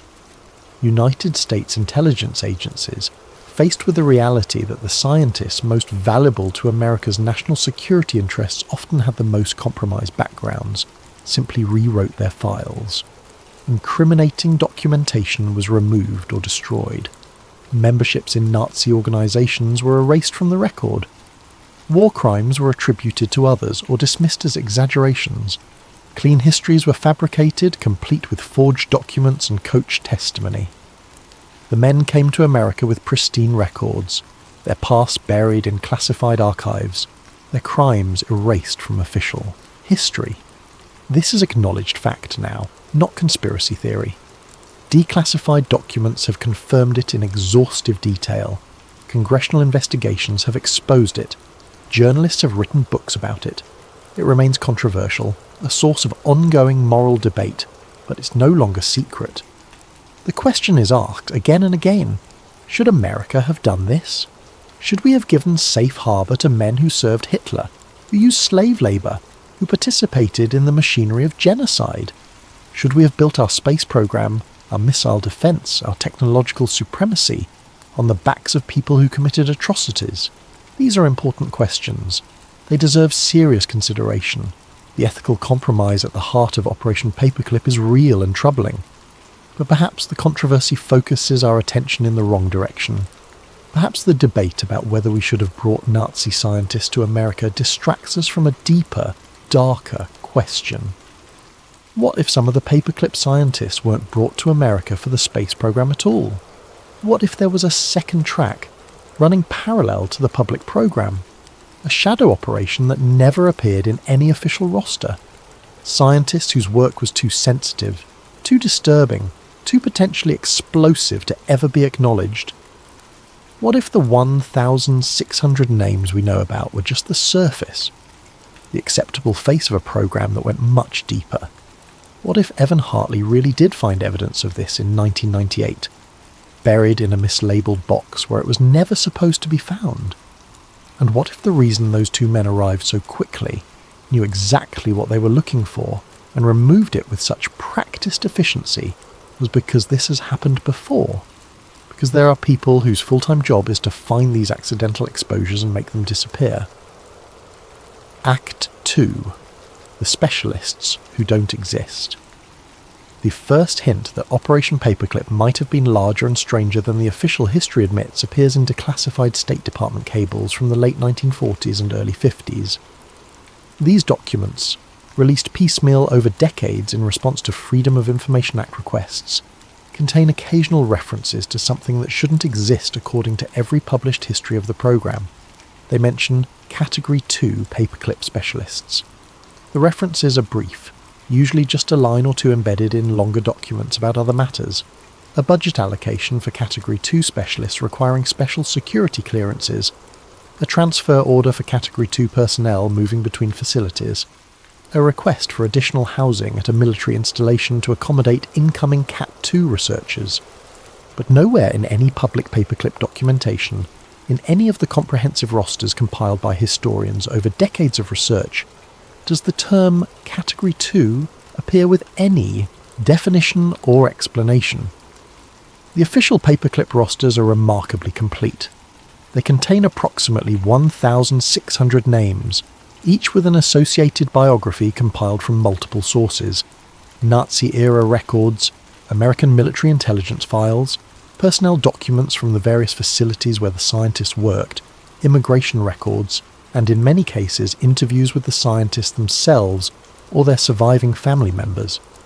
Each entry includes a birth date, place of birth, educational background, field of expertise, the German institution where they worked during the war, the American facility where they were first assigned, and a brief summary of their subsequent career.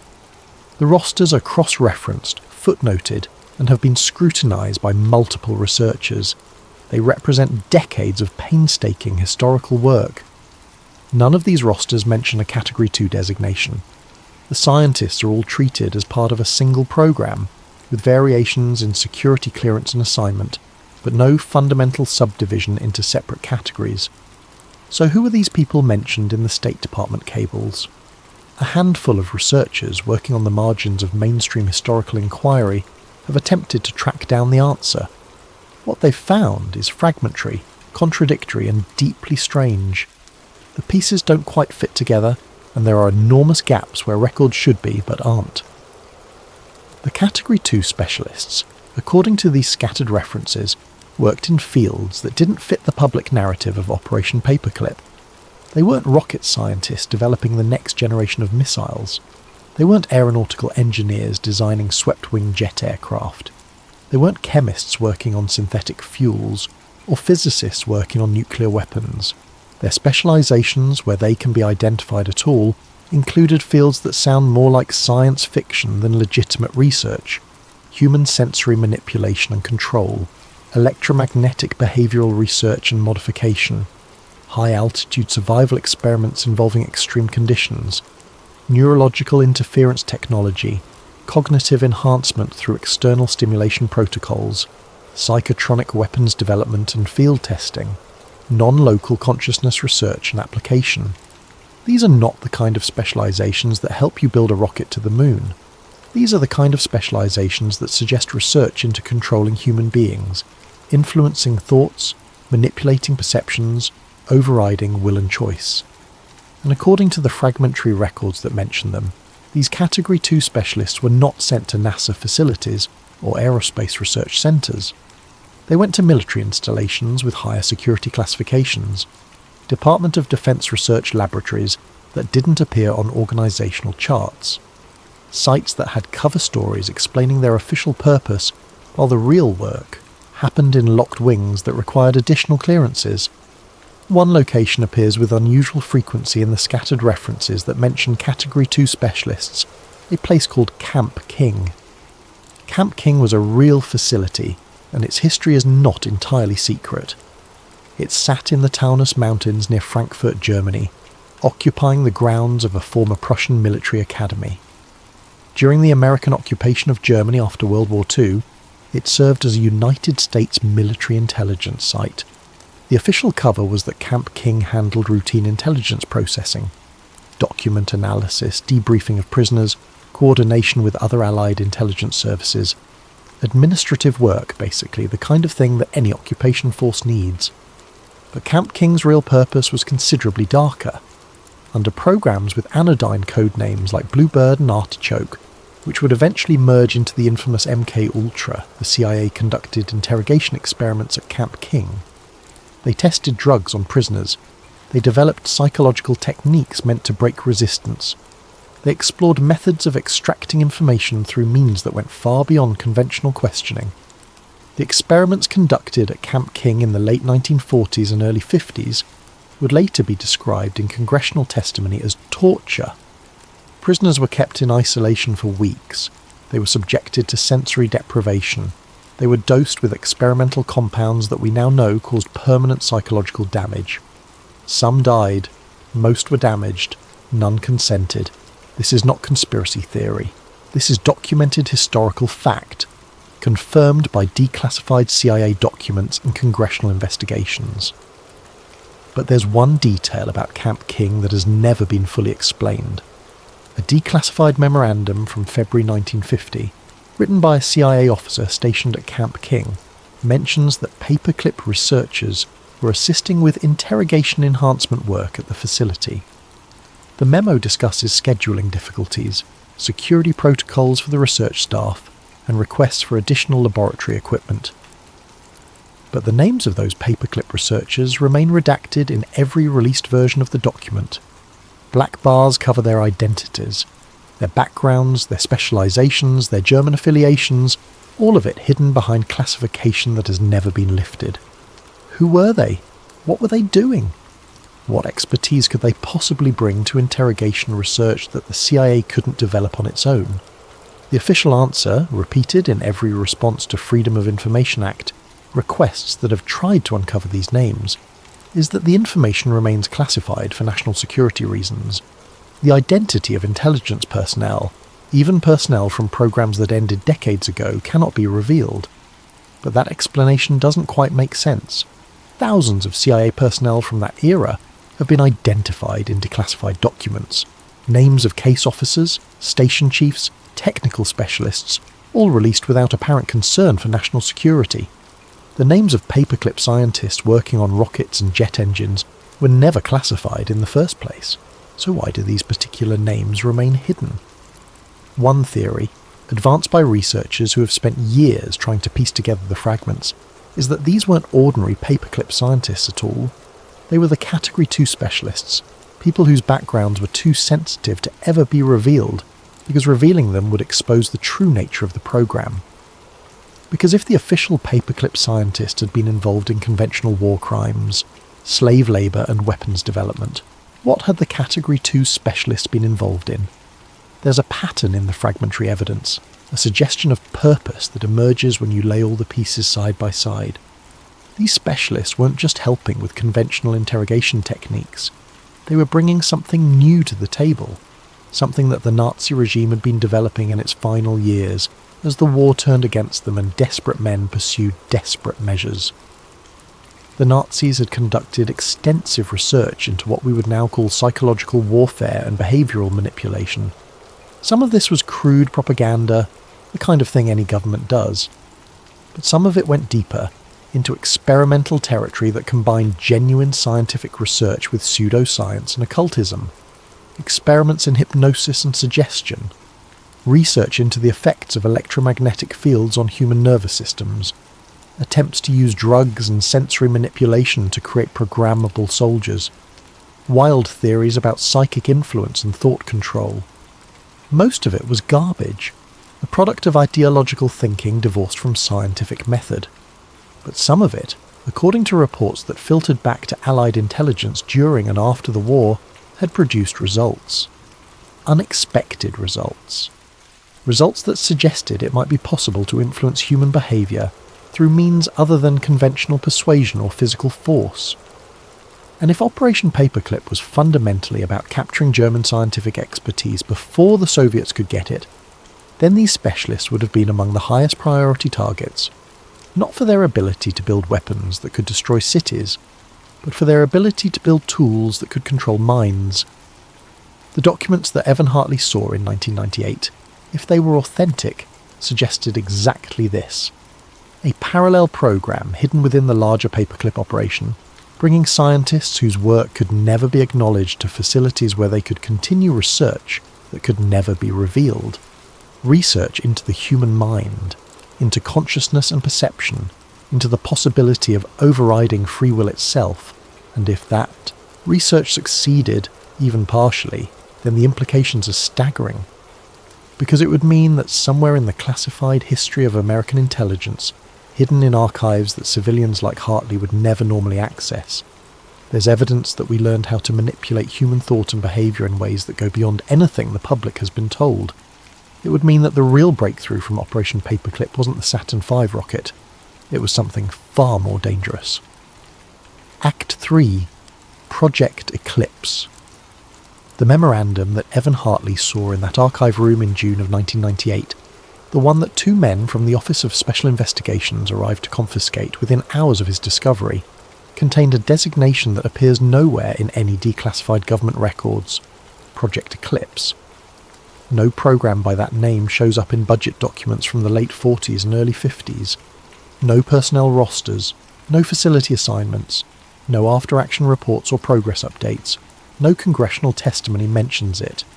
No presidential finding acknowledges its existence. If it existed, it was buried deeper than anything that has been revealed in the decades of investigations and exposures that have gradually pulled back the curtain on Cold War-era intelligence operations. But the date on that memorandum, if Hartley's memory is accurate, is significant. October 21st, 1947. That was a pivotal moment in American intelligence history, a hinge point where multiple storylines converged. 3 months earlier, in July of 1947, something had crashed in the desert near Roswell, New Mexico. The official explanation was a weather balloon, part of a classified project to detect Soviet nuclear tests. The alternative explanation became the cornerstone of UFO conspiracy theory. But regardless of what actually happened at Roswell, the incident triggered a wave of interest in unconventional phenomena within the military and intelligence communities. Suddenly, questions that had seemed like science fiction were being taken seriously at the highest levels. In September of 1947, the National Security Act was signed into law, fundamentally reorganizing American intelligence operations for the emerging Cold War. The Act created the CIA, consolidated military intelligence services, and established the National Security Council. It represented a recognition that the United States needed permanent intelligence capabilities, not just wartime expedients. And if Hartley's document was real, then in October of 1947, someone was signing memoranda about continuing research where the Reich left off, about maintaining subjects off the record, about scientific potential outweighing public risk. The signature on that memo was supposedly Major General William J. Donovan. Donovan was a genuine American legend, a figure whose career seemed too dramatic to be real. He had won the Medal of Honor in World War I for leading his battalion through withering German machine gun fire, earning the nickname Wild Bill for his courage under fire. Between the wars, he had practiced law in New York and travelled extensively, developing connections with foreign intelligence services and thinking about how America might need to conduct espionage in a future conflict. When World War II began, Donovan lobbied President Roosevelt to create a centralized intelligence agency. Roosevelt agreed, and in July 1941, the Office of Strategic Services was born with Donovan at its head. He led the OSS through 4 years of war, building an organization from nothing into an effective intelligence service that conducted espionage, sabotage, psychological warfare, and covert operations across multiple theatres. The OSS's achievements were real and significant. It had recruited Nazi defectors, supported resistance movements behind enemy lines, conducted daring operations that saved American lives. Donovan had built something impressive, but when the war ended, President Truman disbanded the OSS. Truman was suspicious of intelligence services, worried about creating an American Gestapo. He wanted military intelligence to return to the military services and civilian intelligence to be handled by the State Department and FBI. Donovan argued against this decision, warning that America would need coordinated intelligence capabilities in the peace that would follow. But Truman's mind was made up. In October 1945, the OSS ceased to exist. Donovan, disappointed and pushed aside, returned to his law practice in New York. That's the official story, the one in every biography and history book. Donovan retired from intelligence work, practiced law, gave occasional speeches about national security issues, but held no official position in the government after 1945. So why would he be signing classified memoranda about secret research programs in October of 1947? The simple answer is that he wouldn't. The document must be a forgery, someone trying to lend authenticity to a hoax by using the name of a famous intelligence figure. But there's a more complicated answer, one that researchers who have studied Donovan's post-war activities have uncovered. Donovan may have been officially retired, but he remained deeply connected to intelligence circles. He advised government officials on security matters. He maintained close relationships with former OSS personnel who had moved into the State Department, the military intelligence services, and eventually the CIA. He worked on classified projects through back channels, operating in the shadows without official title or acknowledgement. Donovan believed in the necessity of intelligence work, in the hard choices that had to be made to keep America safe. He was pragmatic about means and ends. He had ordered operations during the war that violated conventional morality because he believed they served a greater good.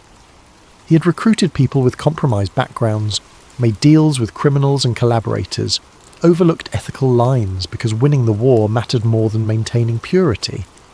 If someone needed to run a program that was too sensitive even for normal classified channels, someone who would ask the right questions without worrying too much about the answers, Donovan would be exactly the kind of person you'd bring in. Someone with experience, connections, and a willingness to operate in moral grey areas. Someone who could make things happen without leaving official fingerprints. Someone who understood that some secrets need to stay secret forever.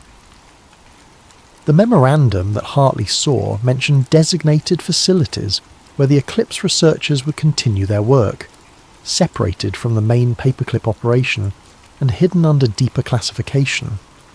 Fragmentary evidence from Freedom of Information Act requests and occasional witness accounts suggest several possibilities.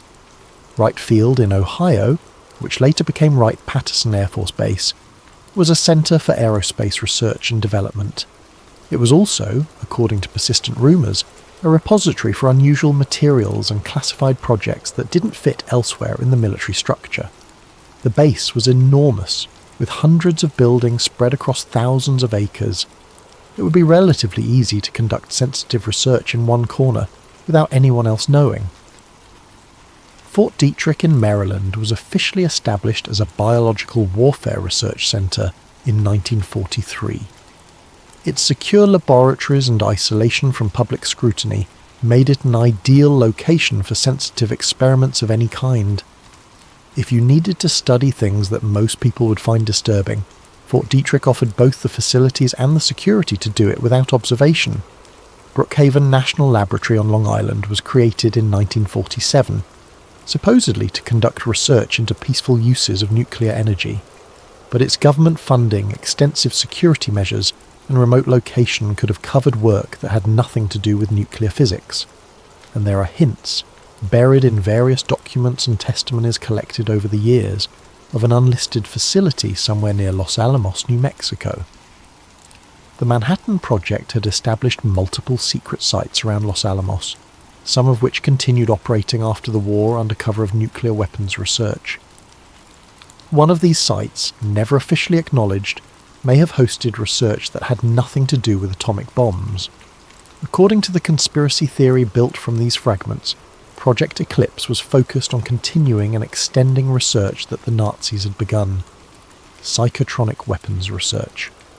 The idea was that electromagnetic fields, properly tuned and directed, could influence human nervous systems at a distance, make people feel fear or confusion, disrupt their ability to think clearly, perhaps even implant suggestions or commands, cognitive behaviour alteration through chemical and psychological means, finding combinations of drugs, hypnosis, and conditioning that could reshape how people think and perceive reality. Not crude brainwashing, but something more subtle and effective. Rapid learning induction, techniques for implanting information or skills directly into the brain, bypassing normal learning processes. The implications for military training would be enormous. Neurological dominance strategies, methods for overriding human will and decision-making, for making people carry out actions against their own interests without consciously recognizing what was being done to them. Some of this sounds like pure science fiction, the kind of thing you'd see in a B-movie from the 50s. But research into these areas was very real during the Cold War, and some of it produced results that we're still trying to understand. The CIA's MKUltra program, which has been thoroughly documented through declassified records and congressional testimony, explored many of these same concepts. Between 1953 and 1973, MKUltra conducted hundreds of experiments on unwitting subjects. They dosed people with LSD and other psychoactive drugs, often without the subjects knowing. They researched hypnosis and suggestion. They explored sensory deprivation and psychological manipulation. They sought methods of mind control that could be used against enemy agents, prisoners, or anyone else who needed to be controlled. The program's excesses were finally exposed in the 1970s during the Church Committee hearings, a series of congressional investigations into intelligence abuses. The testimony shocked the nation. CIA Director Richard Helms formally apologized. Reforms were implemented. files were declassified and made public. But the conspiracy theory surrounding Project Eclipse suggests something more disturbing. MKUltra wasn't the beginning of this research. It was the continuation. Or perhaps more accurately, it was the public-facing version. The program that could be acknowledged if anyone asked too many questions, while the real research continued elsewhere under deeper cover. Eclipse, according to this theory, had started earlier, in the immediate aftermath of World War II. It had recruited the Category 2 paperclip specialists, who knew things that mainstream science hadn't discovered. It had given them facilities, funding, and subjects to experiment on. And it had achieved results that MKUltra scientists would spend decades trying to replicate. Then, something had gone wrong. An incident in May of 1953, catastrophic enough to force the program's termination. At least the termination of Eclipse as it had existed up to that point. But the research didn't stop. It was reorganized, compartmentalized, hidden, under different names and different budget lines. Some of it may have been folded into MKUltra. Some may have continued under the Eclipse Continuity Division that Hartley saw mentioned on that briefcase. Continuity. Not closure, not completion. Continuity. As if the program hadn't ended at all. As if it had simply gone deeper underground. Act 4. The Scientist with No Name. Among the fragmentary references to Category 2 paperclip specialists scattered across decades of partially declassified documents, one designation appears with unusual and troubling frequency. Researcher 47.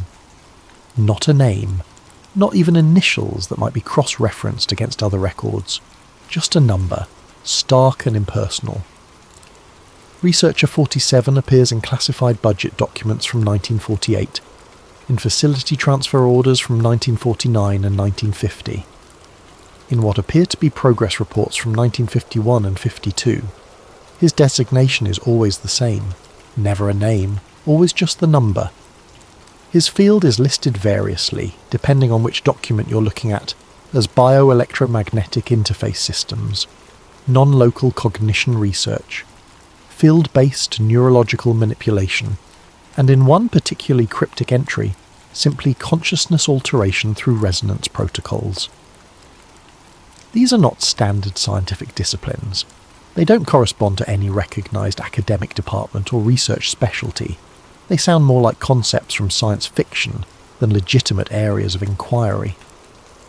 But the documents treat them as real, with funding allocations measured in tens of thousands of 1940s dollars, progress reports detailing experimental results, and security classifications that exceeded normal top-secret designations. The strange thing about Researcher 47, the detail that makes him different from every other scientist associated with Operation Paperclip, is that he seems to have no background, no history before appearing in American custody in 1947. Every other paperclip scientist, including even the Category 2 specialists where their names can be partially uncovered through research, has some kind of paper trail in Germany. University records showing where they earned their degrees, publications in scientific journals even if the journals were obscure, patent applications for their inventions, military service records from the Wehrmacht or Luftwaffe, membership records from Nazi party organisations or professional societies. The Nazis were meticulous record keepers, maintaining detailed documentation on millions of people, and the Allied intelligence teams that swept through Germany in the months after surrender were equally thorough in documenting what they found. They photographed everything. They seized every archive they could locate. They interviewed thousands of people, but Researcher 47 has no German records, no birth certificate from any German municipality, no university enrollment at any German institution, no publication history in any German scientific journal, no military service record, even though virtually every German man of his generation would have been involved in military service or war work in some capacity. It's as if he didn't exist before appearing in American custody. Researchers who have tried to track down his identity have generated several theories to explain this absence. Perhaps his records were deliberately destroyed by the Germans before surrender, part of a last-minute effort to conceal the most sensitive programs. Perhaps he worked for one of the Nazi research programs so secret that they kept no formal documentation that might fall into enemy hands. Perhaps he was recruited from occupied territory outside Germany itself, from Poland or Czechoslovakia or Austria, and was given a German designation for administrative convenience. Or perhaps he was never German at all. This last possibility is the most disturbing, because it suggests something else entirely. Something that would explain why his records are sealed more tightly than any other aspect of the program. If Researcher 47 wasn't a captured Nazi scientist, then what was he? One theory, advanced by researchers who have spent years studying the fragments and anomalies in the paperclip records, is that he was a joint creation. Not a person brought from Germany, but someone whose identity was manufactured by the program itself. A test subject who became a researcher. Someone whose background was erased deliberately because revealing it would expose the true nature of what was being done. The theory suggests that the Nazi scientists brought to America weren't just conducting research, they were conducting it on American subjects. Military personnel, perhaps. Volunteers who didn't fully understand what they were volunteering for. Or prisoners. People whose absence wouldn't be noticed or investigated. Or patients from mental institutions. People who could be experimented on without consent because their testimony would never be believed. And perhaps one of those subjects turned out to be particularly receptive to whatever was being done. Particularly talented at the skills being developed. So talented that he became part of the research team himself, his origins obscured behind a number designation, because the truth would be too explosive to ever acknowledge. This sounds paranoid.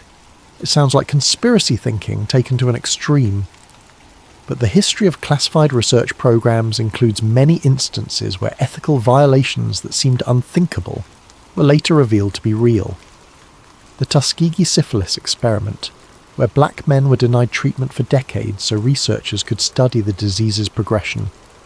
Project MKUltra's dosing of unwitting Americans with LSD and other drugs. The CIA's operation of secret prisons where torture was routine and documented. Is it really so impossible that a program buried deeper than any of these, hidden behind multiple layers of classification and deniability, might have crossed even more fundamental ethical lines? The final reference to Researcher 47 appears in a CIA memorandum from May 1953. The memo, partially declassified in 1987 with significant redactions, describes what it calls an uncontrolled field resonance test resulting in personnel loss. The language is bureaucratic, almost antiseptic, the kind of careful phrasing that government agencies use when describing disasters they don't want to take responsibility for. But the implications are clear enough.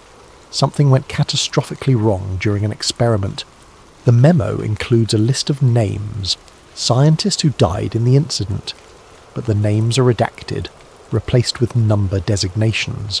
Researcher 33, Researcher 42, Researcher 59, and 7 others, 10 in total, killed in whatever happened on that May Day 70 years ago. But Researcher 47 is not among the dead. Instead, there's a separate notation, more disturbing than a simple death record would have been. R47 cannot be located. Full facility sweep completed. No remains recovered. No trace evidence found. Security review conducted. Recommend immediate termination of Eclipse program and redistribution of remaining personnel to alternative research tracks. Oversight to be assumed by Continuity Division pending final disposition. He had vanished.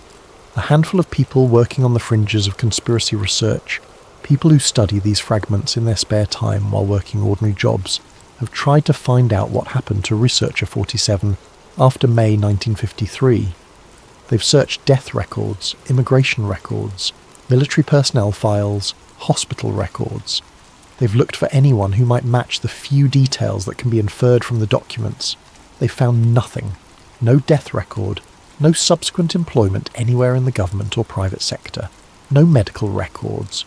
No trace in any database, no matter how obscure. Either he died in that incident and for some reason his body was never recovered or couldn't be identified, or he disappeared in some other way that left no trace. Or, according to the darkest version of the theory, the one that even most conspiracy researchers hesitate to voice out loud, whatever happened in that test succeeded in ways that the memo doesn't acknowledge. Whatever research was being conducted into consciousness and perception, and the alteration of reality itself, achieved some kind of breakthrough, and Researcher 47 became something that couldn't be recorded in conventional files, something that existed outside normal categories of life and death and identity. This is where the conspiracy theory crosses into pure speculation, untethered from any evidence or rational analysis. It's the kind of thing that makes serious researchers uncomfortable, the point where investigation into hidden history becomes science fiction or paranoid fantasy. But the speculation is worth noting because it reveals something about what people fear when they think about classified research into human consciousness. They don't just fear unethical experiments or violations of rights, they fear something deeper. They fear that some of this research might have actually worked, that somewhere in the classified history of intelligence programs, someone figured out how to fundamentally alter human consciousness, human perception, perhaps even human existence itself. And they fear that if it worked, it might still be working, that the capabilities developed in those hidden laboratories might still be in use, deployed against targets who would never know they were being manipulated, controlled, fundamentally changed from what they had been. Is an existential fear. Not just the fear of what was done to subjects in the past, but the fear of what might be being done to all of us right now. The fear that our thoughts might not be entirely our own, that our perceptions might be shaped by forces we can't detect, that free will itself might be something that can be overridden by the right combination of electromagnetic fields, chemical compounds, and psychological conditioning. These fears probably say more about our anxieties in the modern world than about any real capabilities that emerge from Project Eclipse or its successors. But the fragmentary evidence, the unexplained documents, the gaps in the record where something should be but isn't, these things feed the fears and keep the questions alive. Who was Researcher 47? What happened to him in May of 1953? And why, 70 years later, are his records still sealed more tightly than almost any other aspect of Cold War history? Act 5. The truth they'll never admit the incident in May of 1953. Whatever it was, whatever really happened in whatever facility was conducting Eclipse research, appears to have been a turning point. A moment when something that had been controlled went out of control. When research that had been contained broke containment. All references to Project Eclipse in the fragmentary documents that can be found stop after that month. No more budget allocations in subsequent years. No more personnel transfers to Eclipse-designated facilities. No more progress reports using Eclipse terminology. The program seems to have simply ceased to exist, wiped from the record as completely as if it had never been there in the first place. But other things were happening in 1953 that provide context and raise more questions. 7 months after the Eclipse incident, in November of that year, a CIA scientist named Frank Olson died after falling from a hotel window in New York City. Olson was a bacteriologist who worked at Fort Detrick on classified projects. The official story at the time was suicide, a tragic case of mental breakdown. Olson's family accepted this explanation, grieved, and tried to move on. 22 years later, in 1975, the truth began to emerge. Documents declassified as part of the Church Committee investigations revealed that Olson had been dosed with LSD without his knowledge, part of an MKUltra experiment. The drug had been slipped into his drink at a CIA retreat. Olson had reacted badly, becoming paranoid and disoriented. The agency had tried to manage the situation, but Olson's mental state deteriorated rapidly. A week after being dosed, he went through the window of his 10th floor hotel room. Was it suicide? Was it murder? Was it an accident during a psychotic episode? The truth has never been definitively established, but it became one of the most infamous casualties of the CIA's mind control research, a symbol of the ethical violations and reckless experimentation that characterized the program. The timing is suggestive. Olson died 7 months after the Eclipse incident. Was there a connection? Did the catastrophic failure of one program lead directly to changes in another? Did Eclipse personnel, fleeing from whatever disaster had occurred in May, bring their research into the MKUltra program that was just getting started? MKUltra was officially authorised in April of 1953, just weeks before the Eclipse incident. It's possible that the two programs had overlapped, that Eclipse was running parallel to the early stages of MKUltra, perhaps exploring more extreme or exotic possibilities while MKUltra focused on more conventional approaches. It's also possible they were connected more directly. Perhaps Eclipse was a test bed, a place where the most radical experiments could be conducted before techniques were refined and transferred to MKUltra. Perhaps the Eclipse failure provided crucial data or warnings that shaped how MKUltra operated, teaching the CIA what boundaries couldn't be crossed without catastrophic consequences. Or perhaps, as some researchers have suggested, MKUltra was created specifically to be the public-facing version of research that was actually centred in Eclipse. A program that could be acknowledged, even if its details remained classified. The story they could tell if anyone asked too many questions about what was happening in certain facilities, what certain scientists were working on, where certain budget allocations were really going. While the real research, the research that had produced results too sensitive to ever reveal, continued elsewhere under deeper cover.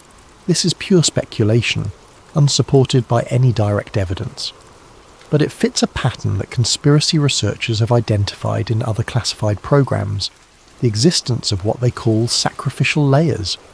Programs that are classified but deliberately discoverable, designed to absorb scrutiny and satisfy curiosity while protecting something deeper. The Manhattan Project is a good example. It was enormously secret during World War II, hidden behind elaborate cover stories and security measures. But after Hiroshima, it was revealed and gradually declassified. Books were written, documentaries were made, the story became public history. But aspects of the Manhattan Project remain classified to this day. Certain techniques, certain relationships, certain capabilities that were developed in the rush to build the first atomic bomb. These details stay hidden while the main story is told openly. MKUltra followed a similar pattern. It was exposed in the 1970s. Congressional hearings revealed its abuses and excessive experimentation. The CIA director formally apologized. Thousands of documents were released to researchers and the public. The story became known history, a cautionary tale about the dangers of unchecked intelligence agencies. But significant portions of MKUltra's files were destroyed before they could be subpoenaed. In 1973, when it became clear that congressional investigators were closing in, CIA Director Richard Helms ordered the destruction of all MKUltra records. Most of the files were shredded or burned. What survived was damning enough. Proof of illegal experimentation, violations of human rights, reckless endangerment of innocent people. The documents that were released painted a picture of an agency that had lost its moral bearings in pursuit of mind control capabilities. But what was in the files that were destroyed? What was so sensitive that it couldn't be allowed to survive even congressional investigation?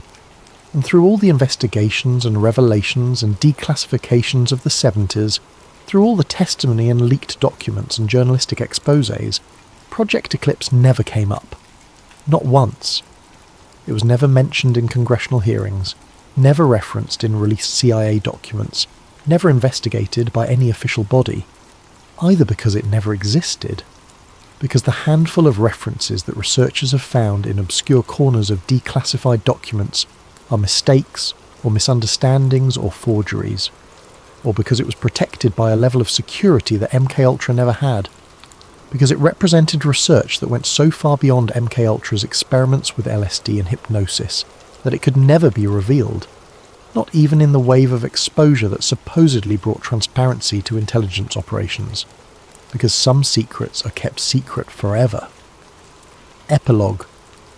The signature that couldn't be 20 years after Evan Hartley saw that classified folder in the National Archives, after two men from the Office of Special Investigations had taken it away and warned him never to speak of it, he finally broke his silence.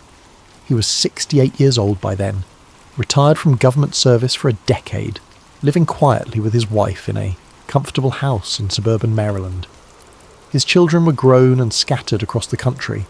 He had grandchildren he doted on. He had a garden he tended and books he read, and a life that was, by any conventional measure, pleasant and peaceful. But he had never forgotten what he had seen that June afternoon in 1998. The photograph of von Braun with unknown men, the list of Category 2 specialists with their strange specializations, the Eclipse memorandum signed by a man who wasn't supposed to be signing anything in 1947, the final page ordering termination of civilian access and continuation of research off-site. And he had never forgotten the two men who had taken it away, particularly the older one with eyes that saw everything and revealed nothing, who had warned Hartley that some things needed to stay buried. For 2 decades, he had kept his silence. He had followed the implicit command. He had told no one, not even his wife during their most intimate moments, not even his closest friends over drinks when conversation turned to mysteries and conspiracies and the hidden machinery of government. But in 2018, when Hartley was old enough to feel the weight of his years and brave enough not to care about consequences anymore, he decided to tell someone. Not a journalist who might sensationalize the story. Not an official investigator who would be bound by the same classification restrictions that had hidden Eclipse in the first place. But a researcher, a historian who had spent his career studying Operation Paperclip and who might understand the significance of what Hartley had seen. The researcher was a professor at Georgetown University named Thomas Kellerman. He had written 2 books about Paperclip, meticulously researched and carefully documented. He approached the subject with academic rigour but also with moral seriousness, neither excusing the ethical compromises nor reducing them to simple propaganda. Hartley had read both books and trusted Kellerman's judgment. They met in a coffee shop in Bethesda on a cold November morning. Hartley told his story slowly, carefully, trying to remember every detail. Kellerman listened without interruption, taking notes on a yellow legal pad, his face showing nothing except professional interest. When Hartley finished, Kellerman asked the obvious questions. Was he sure about what he had seen? Could he describe the documents in more detail? Did he remember the exact names on the list? What about the men who had taken the folder? Hartley answered as best he could. But his memory after 20 years was imperfect. He could recall the general content of the documents, but not their exact wording. He could describe the photograph but not identify the unknown men in it. He remembered the warning he'd received but not the precise language used. Kellerman thanked him for coming forward. He said he would look into it, file some freedom of information, act requests, see what he could find. He knew researchers who specialised in finding classified documents, people who understood how to work the system and extract information that was technically public but hidden behind bureaucratic obstacles. But Hartley could see in Kellerman's eyes that the professor didn't expect to find anything. The story was too strange, the documents too sensitive, the time too long past. They shook hands and parted. Hartley drove home feeling simultaneously relieved and disappointed. He had finally told someone. The secret no longer sat in his chest like a stone, but nothing would come of it. The truth would stay buried. Kellerman, for his part, did what he had promised. He filed Freedom of Information Act requests for any documents related to Project Eclipse. He searched for references to Category 2 paperclip specialists in every database he could access. He reached out to other researchers, to retired intelligence officers, to anyone who might have heard something about a shadow program running parallel to the main paperclip operation. He found nothing. Every FOA request was denied, either because no responsive records could be located, or because any such records that might exist remained classified for national security reasons. Every search came up empty. Every person he spoke with had never heard of Eclipse. It was as if none of it had ever existed. As if Hartley had imagined the whole thing, or had somehow misinterpreted what he had seen. But then Kellerman found something else. Not through official channels, not through any FOIA request or database search, but by accident while researching something entirely different. He was going through a collection of declassified OSS documents from the late 1940s, material that had been released years earlier and was available to researchers at the National Archives. He was looking for references to William Donovan's post-war activities, trying to establish what role, if any, the former spy master had played in early CIA operations, despite his official retirement. The documents were mostly routine. meeting minutes from various committees, budget proposals, administrative memos about personnel and facilities, the mundane paperwork that any organisation generates. But in a batch of files from 1948 concerning security procedures at Camp King in Germany, Kellerman found a memo that made his hands stop moving. The memo itself was unremarkable. It discussed updating background check procedures for staff assigned to secure facilities, establishing new protocols for compartmentalised access, routine bureaucratic process. The kind of document that survives classification review precisely because it contains nothing sensitive or interesting. But at the bottom of the final page was a signature, a handwritten name, slightly faded but still legible after 7 decades. William J. Donovan. The same signature, with the same distinctive angular style that Hartley had described on the Eclipse memorandum, the same signature that should have belonged to a man who had retired from government service in October 1945. Kellerman stared at it for a long time. Then he carefully photographed the page with his phone and sent a copy to Hartley with a simple question. "Is this the signature you remember?" Hartley called him 2 hours later. His voice was shaking. "That's it," he said. "That's exactly it. I remember the way the J crosses the W in the first name, the way the final N in Donovan extends below the line. That's the signature I saw." Kellerman felt something cold settle in his stomach, because if the signature was authentic, and there was no reason to think it wasn't, since it was on a document that had been declassified through normal channels decades ago, then it proved something important. Donovan had been active in intelligence work in 1948 despite his supposed retirement. He had been signing documents related to Camp King, where according to later revelations some of the earlier CIA interrogation experiments were conducted.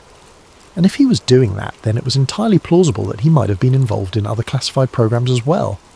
Programs that went even deeper than what happened at Camp King. Programs like Eclipse. Kellerman wrote back to Hartley, asking if there was anything else he remembered. Any detail he might have forgotten to mention in their original conversation. Hartley was silent for a long moment on the phone. Then he spoke quietly. "There is one thing," he said. "I didn't mention it before because it seemed too small, too unimportant. But when those men took the folder, when the older one put it in his briefcase, I saw a name tag. One of those leather luggage tags that people attach when they travel. It was just visible for a moment before he closed the case." "What did it say?" Kellerman asked, already knowing somehow that the answer would be important. "Eclipse Continuity Division." The words hung in the air between them. Kellerman felt his skin prickle. "Continuity?" he asked. "Not completion or closure." "Continuity," Hartley confirmed, like it was still ongoing, like it was something that needed to be continued indefinitely. That conversation took place in January of 2019, 21 years after Hartley had found the folder, 66 years after the supposed incident that had ended Project Eclipse, 71 years after the program had allegedly begun. If the name tag was real, if Hartley's memory was accurate, then Eclipse wasn't just history. It wasn't just a program that had existed once and then ended. It was something that had continued, something that was still being protected, something that required its own division, its own organisational structure, just to maintain the cover-up and ensure that whatever had been discovered remained hidden. Kellerman filed one more, Freedom of Information Act request, this time specifically asking for any documents related to an Eclipse Continuity Division or any similar organisational entity within the Department of Defence or intelligence community. The response came 6 weeks later. A single-page letter on Department of Defence letterhead, signed by an official in the Office of Freedom of Information. The text was brief. "A thorough search of relevant records repositories has been conducted. No records responsive to your request have been identified. The entity named in your request does not exist and has never existed in any Department of Defence organisational structure. Further inquiries on this topic will not produce different results." Standard language, the kind of boilerplate response that government offices send to researchers who are chasing ghosts. Nothing unusual about it, except for one detail. At the bottom of the letter, below the printed signature, handwritten in blue ink in the margin, almost too small to read, were 3 words. Stop requesting this." Kellerman stared at those 3 words for a long time. Then he carefully compared the handwriting to the signature he had found on the 1948 memo. They matched. The same angular style, the same way certain letters were formed, the same pressure and flow. The handwriting that belonged to William J. Donovan, who had died in February of 1959, 60 years before this letter was written. Operation Paperclip brought 1,600 German scientists to America after World War II. They helped build rockets and satellites. They helped win the space race and establish American technological supremacy. They helped land men on the moon and expand the boundaries of human achievement. This is historical fact. This is confirmed by thousands of documents and hundreds of witnesses and decades of research. This is taught in schools and documented in archives and accepted by serious historians around the world. But what if those 1,600 were just the public story, the acceptable face of something larger and darker? What if there were others, scientists whose work could never be acknowledged, whose presence could never be recorded, whose research went into areas that touched on the fundamental nature of human consciousness and perception? What if the real breakthroughs weren't in rocket science at all, but in the science of controlling minds? The ability to manipulate thought, perception, behaviour, perhaps even the structure of reality itself as experienced by human beings? What if some of that research succeeded in ways we still don't understand and aren't meant to discover? And what if it never stopped? What if somewhere in the maze of classified programs and compartmentalized research and black budgets that disappear into bureaucratic labyrinths, the work that began with those Category 2 specialists in the late 1940s continues still, protected by layers of deniability and maintained by people whose full-time job is ensuring that no one ever asks the right questions? The official records say Project Eclipse never existed. There are no files, no budgets, no personnel rosters, just fragments and anomalies scattered across decades of declassified documents.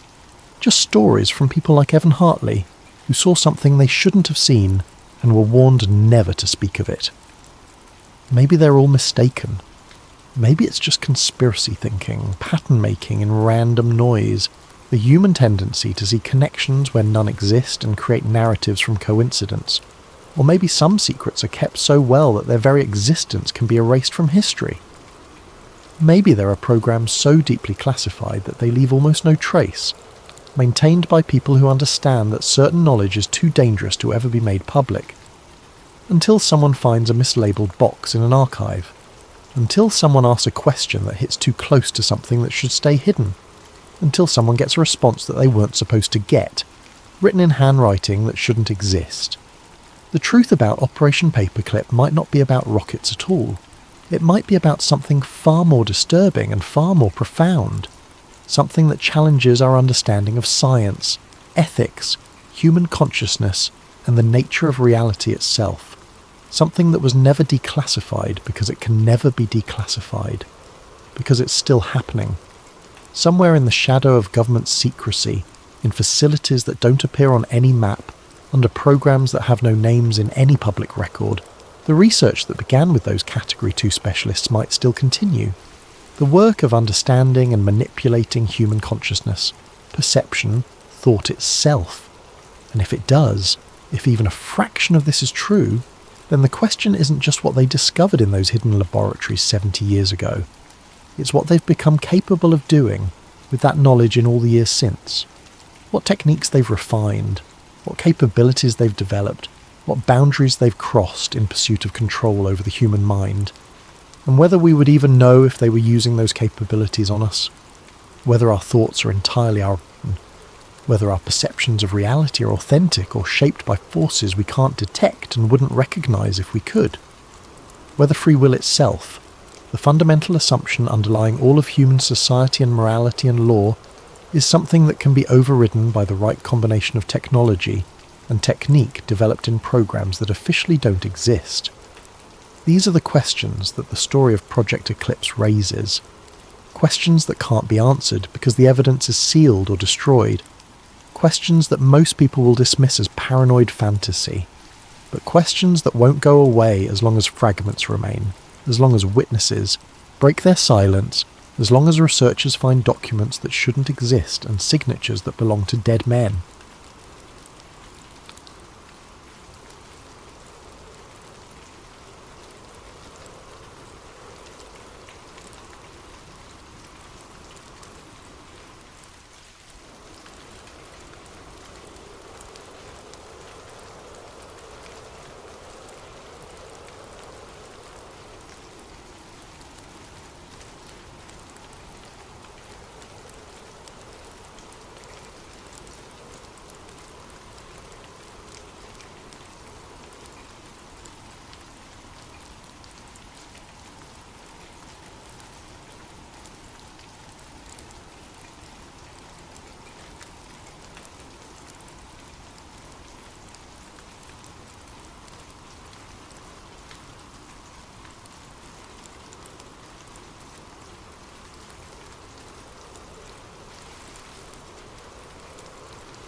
Tonight, we are going somewhere cold, somewhere quiet and very far from anything familiar. We are going to the mountains of Northern California in the winter of 1978. We are going to follow 5 men up a road they should never have taken, into a wilderness that offered them almost no chance of survival. And we are going to ask the question that has haunted this case for nearly half a century. Not just what happened to them, but why. Why did they go there in the first place? Because here is the thing about the Yuba County 5. The men had a car. The car was working. There was fuel in the tank. There was a road that led back to safety. And yet, at some point on that cold February night, they chose to stop. They chose to leave. They chose to walk into the dark and the snow and the silence of the Sierra Nevada mountains. And for most of them, they never walked back out. This is not a story about bad luck. This is not a story about getting turned around on an unfamiliar road. This is a story about decisions, a series of decisions made by 5 men who, by all available evidence, should have known better. And it is a story about one question that the official explanation has never been able to fully answer. Why did they walk away from the car? Let us begin at the beginning. February 24th, 1978. The city of Marysville, California sits in the Sacramento Valley, flat and wide, surrounded by farmland and connected to the broader world by a web of state highways. It is not a famous city. It is the kind of place where people know their neighbours, where routines are dependable, where a Friday night basketball game at the local arena is exactly what it sounds like. A simple, familiar pleasure. 5 men from Marysville made plans to attend a game that night. They were going to watch the UC Davis Aggies play in Chico, a college town about 50 miles to the north. It was not an unusual outing. They had made similar trips before. They were friends, in that easy and unspoken way of people who share a community, who have grown up alongside each other or drifted together through the slow gravity of small-town life. Their names were Jack Madruga, Bill Sterling, Wesley Beasley, Ted Wire, and Gary Mathias. All 5 of them were in their 20s. All 5 of them had connections to Gateway Projects, a local organisation that provided support and community for adults with developmental and intellectual disabilities. Some of them were clients of the organisation. Some of them had cognitive limitations that would become deeply relevant to the questions this case would eventually raise. They were not men who were expected to navigate wilderness emergencies. They were not men who carried survival training or backcountry experience. They were ordinary young men from a small valley city, going to a basketball game on a Friday night. Jack Madruga was 22 years old and worked a steady job. He owned the car they drove, a 1969 Mercury Montego, light blue, the kind of vehicle that blends into any parking lot in America. He was considered the most capable driver of the group, the most reliable. Bill Sterling was 29. He was known in his community as gentle and good-natured. He lived with his mother, as several of the men did, in a home where he was cared for and comfortable. Wesley Beasley was 25. He was quiet, according to those who knew him. He liked sports. He enjoyed outings like this one. Ted Wire was 32, the oldest of the group. He was large and physically strong, though he had a mild intellectual disability. He was sociable and well-liked. He lived with his parents and worked part-time, and then there was Gary Mathias. Gary Mathias was 25. He was, by most accounts, different from the others, in certain ways that would later become significant. He had a history of mental health issues, including schizophrenia. He had served in the United States Army. He had some degree of survival training as a result of his military service. He was also, according to some accounts, the most physically capable member of the group, the one who, in a wilderness emergency, might theoretically know what to do. He was also the one whose body was never found. But we're getting ahead of ourselves. The game took place at Chico State. The UC Davis Aggies were playing, and all 5 men were present for it. They were seen at the arena. They were seen behaving normally, cheering, watching, doing exactly what 5 friends do at a basketball game on a Friday night. No one who encountered them that evening reported anything unusual. The Aggies won the game, the 5 men left, and that is where the certainty ends. The last known sighting. At some point after leaving the arena, Jack Madruga drove the group to a convenience store. The exact store, the exact time, and the exact nature of their stop have all been the subject of some disagreement over the years, but the broad outline is clear. 5 men in a light blue Mercury Montego stopped somewhere near Chico, got out, made a purchase or purchases, and then returned to the car. Witnesses who saw them at the store reported nothing alarming. No signs of distress, no unusual behaviour, no indication that anything was wrong. They were just 5 men at a late-night convenience store. Ordinary. After that stop, they should have headed south. The drive from Chico back to Marysville is a simple one. State roads, valley highways, familiar territory. The journey takes roughly an hour under normal circumstances. They had made this kind of trip before. They knew the way, but they did not go south. At some point, and no one knows exactly when, or exactly why, the Mercury Montego left the route home and began heading in a completely different direction. North, into the mountains, into the Plumas National Forest. The wrong road. Let us be precise about the geography, because it matters enormously. Marysville is in the Sacramento Valley. It sits at low elevation, surrounded by farmland. To return home from Chico, you drive south on State Route 99, or on similar valley roads that take you straight and flat and uncomplicated all the way back. The Plumas National Forest is northeast of Chico, up in the Sierra Nevada mountains. It is high country, rugged and cold in February, with elevations that reach well above 5,000 feet in certain areas. The roads that wind through the forest are narrow and remote. In winter, they can be treacherous.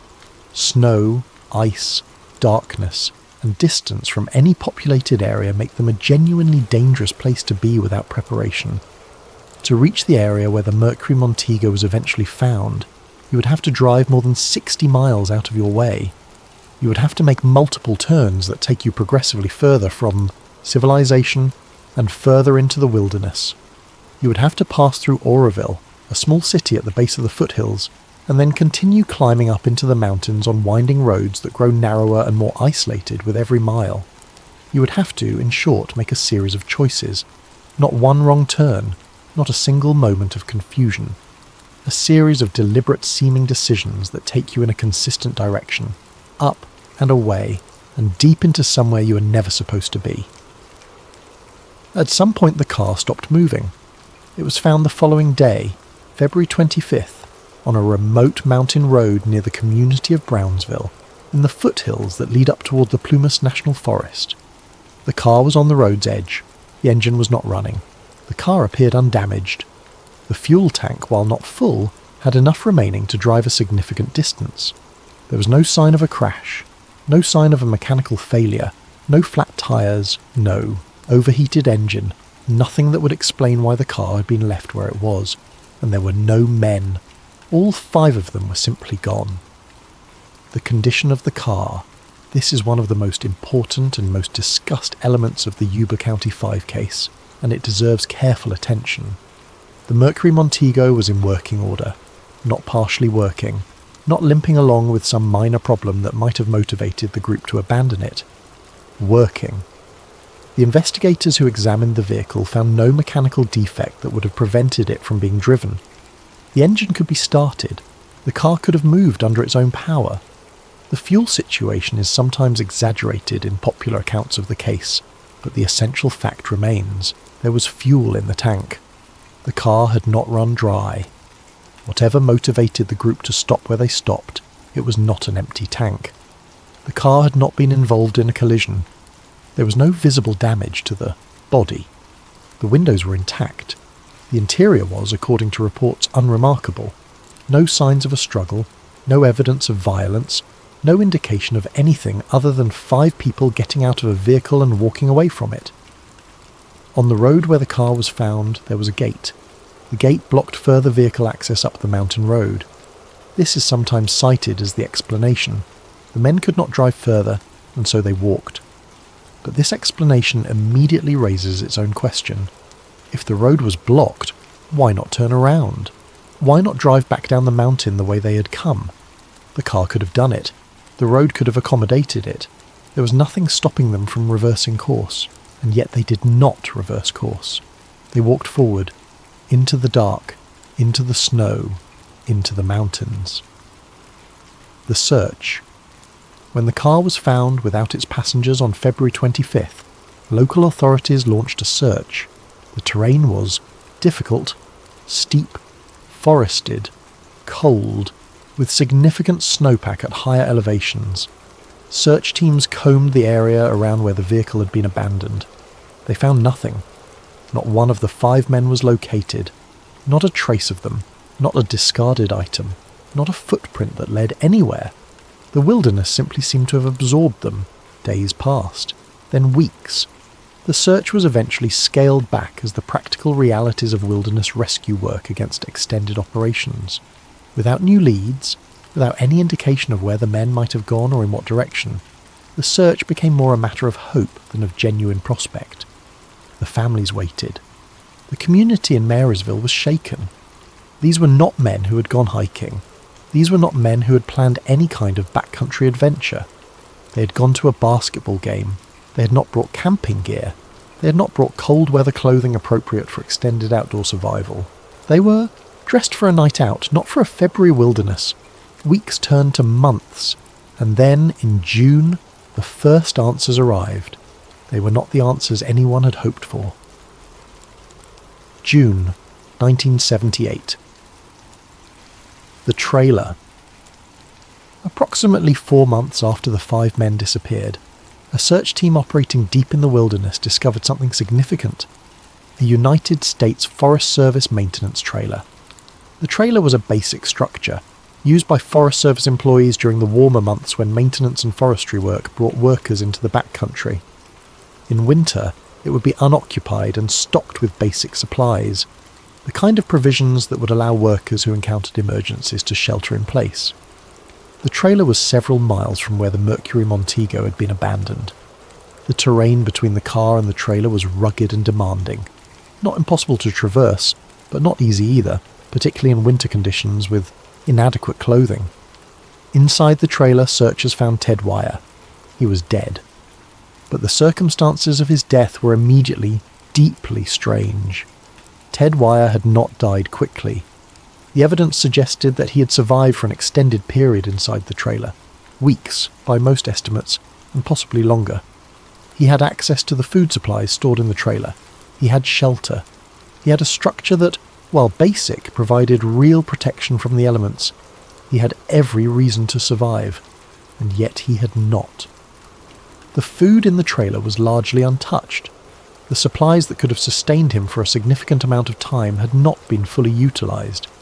There was food on the shelves, and Ted Wire had apparently eaten very little of it. His body showed signs of severe malnourishment, of exposure, of a slow deterioration that should not have been necessary given what was available to him. He had also made no apparent attempt to signal for help. No fire, no visible markers, No effort to attract the attention of search teams that had been operating in the broader area during the month since the disappearance. The trailer's door, the trailer's basic utilities, the food in the trailer, all of it had been available to him. He used almost none of it. The question of why Ted Wire behaved the way he did in that trailer, why he did not eat, why he did not signal, why he did not do the things that should have been instinctive for a person fighting to survive, became one of the most haunting aspects of an already haunting case. The others. Not far from the trailer, search teams found the remains of 3 of the other men, Jack Madruga, Bill Sterling and Wesley Beasley. Their remains were scattered across the broader area in locations that suggested they had not made it to the trailer or had not stayed there. The exposure to the elements over the month since February had made a precise determination of cause of death difficult in some cases, but the evidence consistently pointed toward hypothermia and the cumulative effects of being in a harsh environment without adequate shelter, food or clothing. 3 men dead in the wilderness. A 4th, Ted Wire, dead inside a structure that could have saved him. That left 1 member of the group unaccounted for. Gary Mathias was not found. His remains were not located near the trailer, were not found in the broader search area, were not discovered at any subsequent point in the investigation. No confirmed sighting of him after the night of the disappearance ever emerged. Gary Mathias simply vanished. And in that disappearance, in that single missing data point, lies what many investigators consider the most troubling mystery of the entire case. Gary Mathias. Let us return to Gary Mathias and look at him carefully, because his role in this case is central in a way that the straightforward tragedy of the other 4 men's deaths does not fully capture. Gary Mathias was different from the others in the group in a few specific ways. First, he had military experience. He had served in the United States Army. Whatever limitations he may have had in other areas of his life, he had been trained by the military, trained in the basic skills of survival, of navigation, of functioning in difficult conditions. He was not a specialist, not a survival expert, but he had knowledge and experience that the other 4 men simply did not have. Second, he had a history of schizophrenia. He had been diagnosed and had been managed at various points by medication. By the time of February 1978, he was reportedly doing well, stable, managed, living in the community. But his history of mental illness meant that under stress, under certain conditions, his behaviour and decision-making could become unpredictable in ways that were difficult to anticipate. Third, he had reportedly been doing very well in the period leading up to the basketball game. His family and those who knew him described him as being in a good place at the time of the disappearance. He was not, by all available accounts, in crisis. And fourth, and this is the point that the investigators and theorists keep returning to, he was the one who was never found. If Gary Mathias survived long enough to find the trailer, he was the most likely member of the group to have known what to do with it. If Gary Mathias encountered someone, or followed someone, or made a decision that the others followed, he was the most capable of the 5 of evaluating that decision and acting on it. If Gary Mathias walked away from the group, or was separated from them, or went somewhere the others did not go, he was the one who had the skills that might have given him a chance. But he was also never found.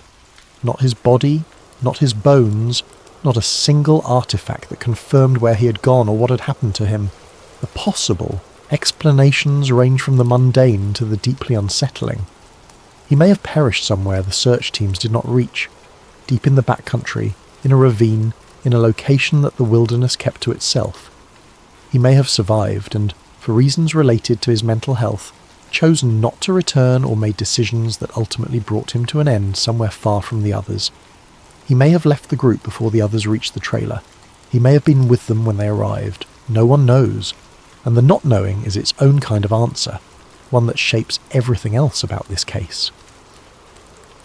The witness in the cold on the night of February 24th, on a road not far from where the Mercury Montego would later be found, a man named Joseph Shons was having a crisis of his own.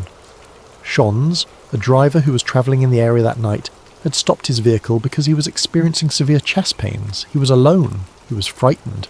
He believed he might be having a heart attack. While he sat in his stopped car waiting for the pain to subside, he later reported seeing something remarkable. He saw lights. He saw figures, people, moving in the darkness near the road. He heard sounds that he associated with people being present. He called out asking for help because he was in distress and was hoping that whoever was out there might assist him. No one came. The figures, if that is what they were, moved away. The lights faded. Shons eventually recovered enough to drive himself to safety, and he later reported what he had seen to authorities when news of the missing men emerged. His account was examined carefully and ultimately treated with significant skepticism. Shons had been in physical distress, experiencing chest pain, potentially under the influence of whatever physiological event was causing that pain. His account was inconsistent in certain details. The reliability of what he had seen and heard was questioned by investigators. But the details of his account, when laid alongside the known movements of the Yuba County 5, created a pattern that some investigators found impossible to dismiss entirely. The timing, the location, the description of multiple people moving in the dark, it all fit the possibility that what Joseph Shons had seen was the group of 5 men, that they had passed him or been near him in the darkness of that mountain road, that they had heard his calls for help and had not responded. Why would they not help?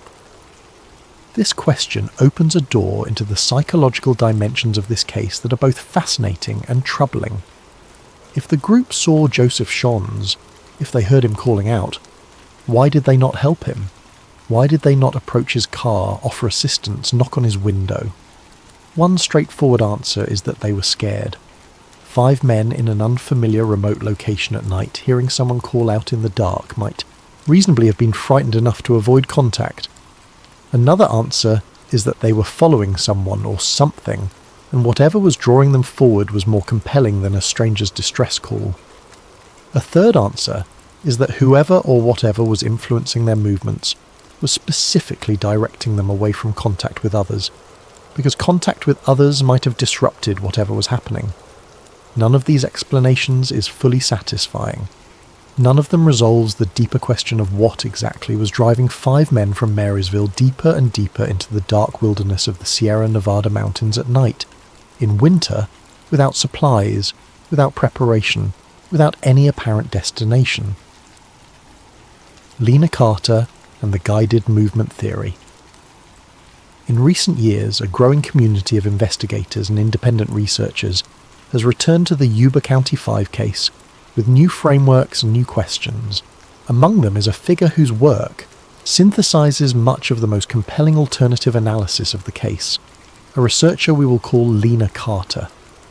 Carter came to the Yuba County 5 case not as a law enforcement professional or an academic criminologist, but as someone whose background in behavioral psychology gave her a particular lens through which to view the decisions the 5 men made. Her central argument is deceptively simple. The 5 men were not lost. They were following something. Carter begins with the car. The car is, she argues, the most important single piece of evidence in the entire case, not because of what was wrong with it, but because of what was right with it. The car worked. The car could have taken them home, and yet they left it. Why does a group of 5 men abandon a working car on a remote mountain road at night? The conventional explanation that they were disoriented, confused, perhaps panicked, and made a series of poor decisions as a result, requires you to accept that 5 people, collectively, failed to recognise that getting back in the car and driving away was the most obvious available option. Carter does not find this convincing.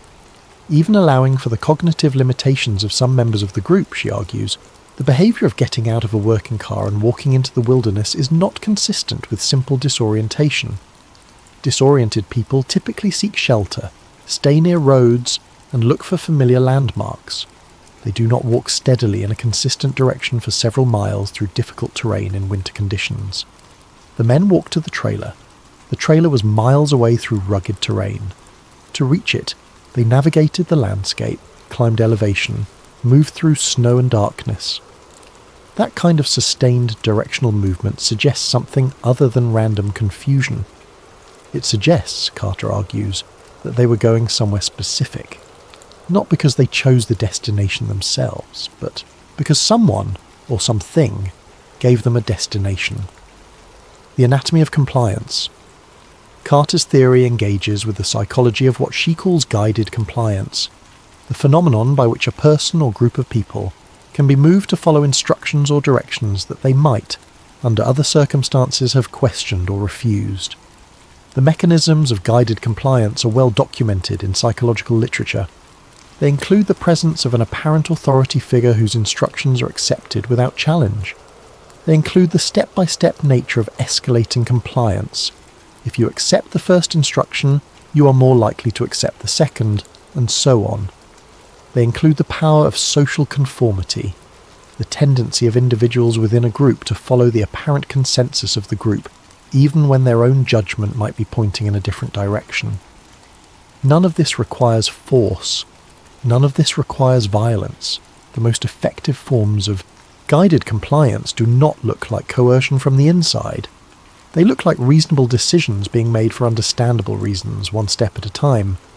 Carter suggests that the Yuba County 5 may have encountered someone on that mountain road who, intentionally or unintentionally, became an authority figure that they followed. This person, if he or she existed, would not necessarily have needed to threaten the men or use physical force. They would simply have needed to appear as someone whose instructions were to be followed, and to provide those instructions in a way that the group accepted. Follow this road, come this way, wait here, walk there. Each instruction individually might seem reasonable. Each step might seem like the sensible thing to do given what had just happened. And by the time the cumulative effect of all those instructions had brought the group to a place where survival became genuinely difficult, the moment for recognizing what was happening had already passed. The question of the food. The behaviour in the trailer deepens Carter's analysis considerably. Ted Wire survived for weeks inside a structure that contained food and shelter. He did not eat the food. He did not use the shelter as aggressively as survival instinct would suggest. He did not signal for help. This behaviour, passive, unengaged, seemingly indifferent to survival, is not what you would expect from a person alone in a frightening situation with access to resources. People in survival situations, even people with cognitive limitations, typically demonstrate a powerful and instinctive drive to do whatever is available to stay alive, unless something is suppressing that drive. Carter identifies the behaviour in the trailer as consistent with a psychological state she describes as learned helplessness in extremis, the condition of a person who has been conditioned to wait for instructions, to defer to an external authority to a degree where the absence of that authority produces paralysis rather than independent action. If the 5 men had been following someone's instructions from the moment they abandoned the car, and if that someone was not present in the trailer, then the absence of instruction may have produced a state of suspended waiting. They were in the trailer. They were told, or had come to believe, that the right thing to do was to wait, and so they waited. Even as the cold deepened and the food went untouched, and the weeks accumulated into something unsurvivable. This is a deeply disturbing reading of the evidence, but Carter argues that it is the only reading that fully accounts for the specificity of what happened in that trailer, not just that Ted Wire died, but how he died, and why. Gary Mathias and the disappearance within Carter's theoretical framework. Gary Mathias occupies a position that is both central and unresolvable. Mathias had military training. He had survival skills. If anyone in the group would have recognized the danger of the situation, if anyone would have understood at some level that something was wrong with what was happening, it was Gary Mathias. Carter raises the possibility that Mathias did in fact recognize this, that at some point in the sequence of events, at the car, on the road, at the trailer, something triggered the military training and survival instinct that his army service had built into him, that he saw something, or realized something, that the others did not, and that what he did with that recognition is the answer to the question of where he went. He may have tried to find help. He may have backtracked toward the road, attempting to flag down a vehicle or reach a populated area. He may have left the group to pursue a lead or a possibility that the others, in their increasingly passive state, were no longer capable of acting on. Or, and this is the darker reading that Carter does not dismiss, He may have been the one who, in one way or another, contributed to the direction the group took. Not deliberately, not with malicious intent, but through the particular kind of decision-making that his mental health history sometimes produced. Under stress, in a strange environment at night, with a history of schizophrenia and a military training that may have produced its own kind of certainty, Gary Mathias may have been the authority figure the others followed.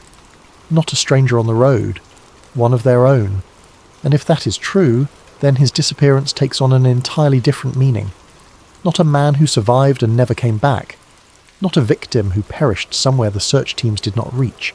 But a man who, having led his friends somewhere terrible, walked away from what he had done and was absorbed by the same wilderness that took the others, leaving behind nothing but the absence that has haunted this case for decades. Carter is careful to note that this reading is speculative. It is not what she considers the most likely scenario, but it is the one she cannot entirely dismiss, because the alternative, that 5 men simply got confused on a road they had driven before and walked themselves to death for no reason anyone can fully articulate, requires its own kind of faith in the inexplicability of human behaviour, and Carter does not have that faith. What the official record says, the official investigation into the Yuba County 5 concluded broadly that the group became disoriented after the basketball game, possibly due to the unfamiliar mountain roads, possibly due to some triggering event or decision that misdirected them, and that they subsequently became lost in the wilderness and perished due to exposure. The authorities involved in the case noted several specific theories about why the group may have taken the mountain road rather than the valley route home. One suggestion was that the group may have been following a car that they had, for reasons unknown, decided to follow another vehicle, and that vehicle had led them off their intended route. Another suggestion was that a misunderstanding about directions, combined with unfamiliar road signage, had sent them off course. Gary Mathias's absence from the recovered remains was noted but not conclusively explained. The wilderness, the investigators suggested, may simply have kept him in a ravine, a creek, a dense patch of backcountry where search teams did not penetrate. The official explanation is not unreasonable. Stranger things have happened, and tragedies of exactly this type, people making a series of bad decisions in unfamiliar terrain with terrible consequences, are documented in wilderness emergency literature. The cognitive limitations of some members of the group are real factors that cannot be dismissed, but the official explanation has never sat comfortably with everyone who has examined this case, because it does not account for the car, it does not account for the distance travelled on foot in winter conditions, it does not account for the passivity in the trailer, it does not account for Gary Mathias, and it does not account for the peculiar, specific, almost deliberate quality of the decisions these 5 men made. Decisions that, when laid end to end, form not a pattern of random confusion, but something that looks, if you look at it long enough, almost like a route. The case that doesn't fit, the Yuba County 5, is not a famous case in the way that some true crime stories are famous. It does not have a villain whose face has become a cultural artifact, or a location so notorious that its name alone carries the weight of what happened there. It is not famous in the way that cases with clean, resolved narratives tend to be famous.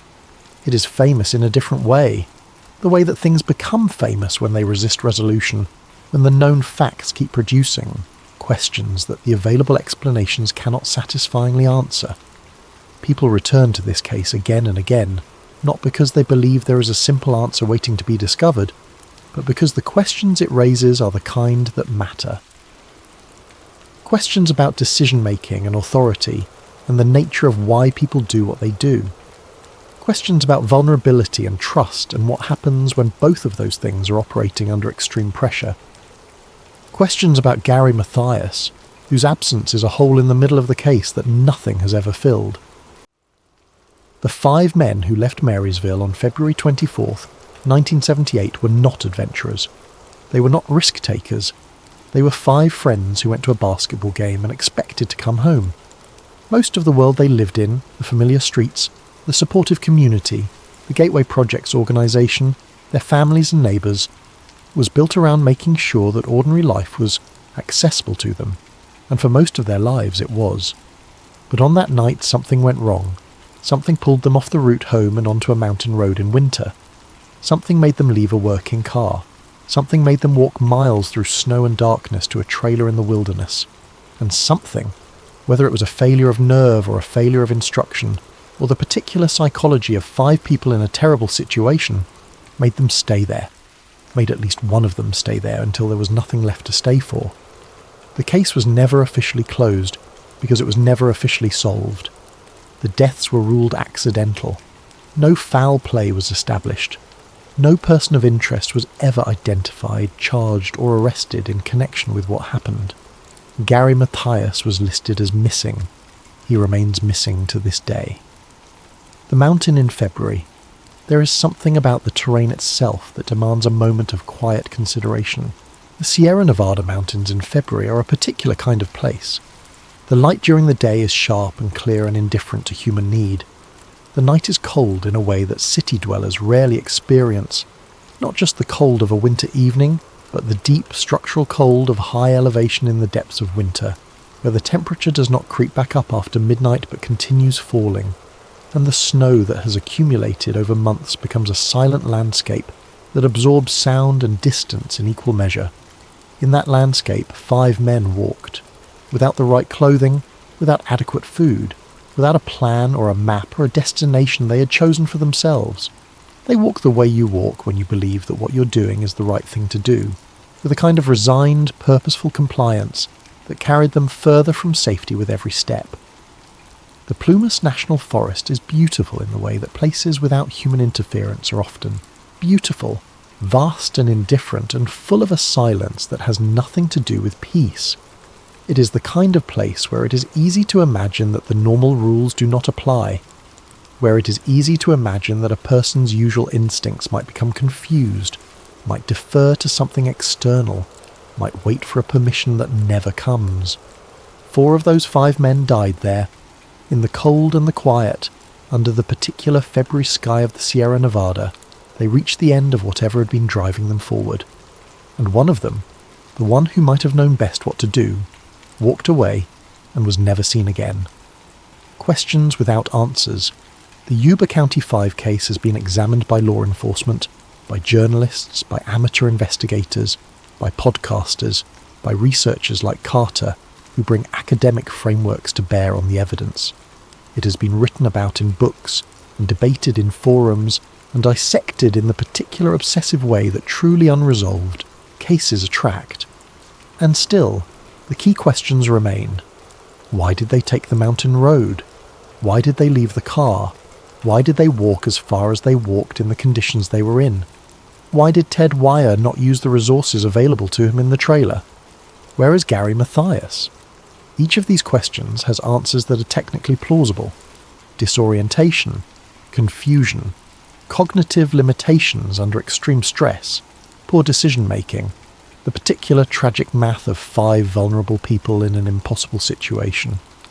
But the answers feel incomplete in a way that is hard to articulate and impossible to dismiss. Because when you look at the full sequence of events, from the basketball game in Chico, to the convenience store stop, to the mountain road, to the abandoned car, to the miles, walk to the trailer, to the passive death and the single vanished man, you're looking at something that does not behave the way accidents usually behave. Accidents are chaotic. Accidents scatter. Accidents produce incoherence. People going in different directions, decisions that have no internal logic, outcomes that reflect the randomness of panic. The Yuba County 5 case has a strange internal coherence that accidents do not usually produce. The men went somewhere specific. They went there together. They arrived at specific structure. They stayed there. The behaviour, however baffling, is consistent in its baffling quality. It all points in the same direction, even when that direction leads somewhere no one can explain.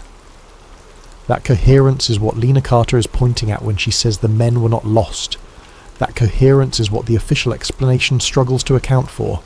That coherence is the thing that makes this case feel, even decades later, like something that has not yet been fully seen. A final note. The families of Jack Madruga, Bill Sterling, Wesley Beasley, and Ted Wire received answers in 1978.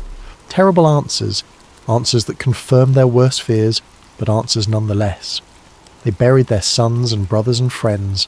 They grieved the way families grieve when the person they love is taken by something too large and strange to fully understand. The family of Gary Mathias had no such closure.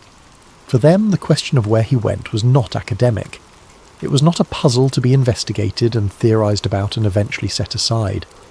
It was a living absence, a chair that remained empty, a name that was still said in present tense long after it probably should have shifted to past, a face that was looked for in every unfamiliar crowd. Whatever happened to Gary Mathias, he deserves to be found. Whether his remains lie in a remote corner of the Plumas National Forest that no search team has ever reached, whether he found his way somewhere the investigation never thought to look, whether the answer to his disappearance is simple or complicated or something no one has yet imagined, he deserves the dignity of a known ending, as do all 5 of them, because they were not symbols of a mystery. They were not a puzzle for investigators to solve and theorists to debate. They were 5 people from Marysville, California, who went to a basketball game on a Friday night in February 1978, and who trusted that the road would take them home. For reasons that may never be fully known, it did not. And the mountains, vast and cold and patient, kept what they took. The psychology of group decision-making in emergencies.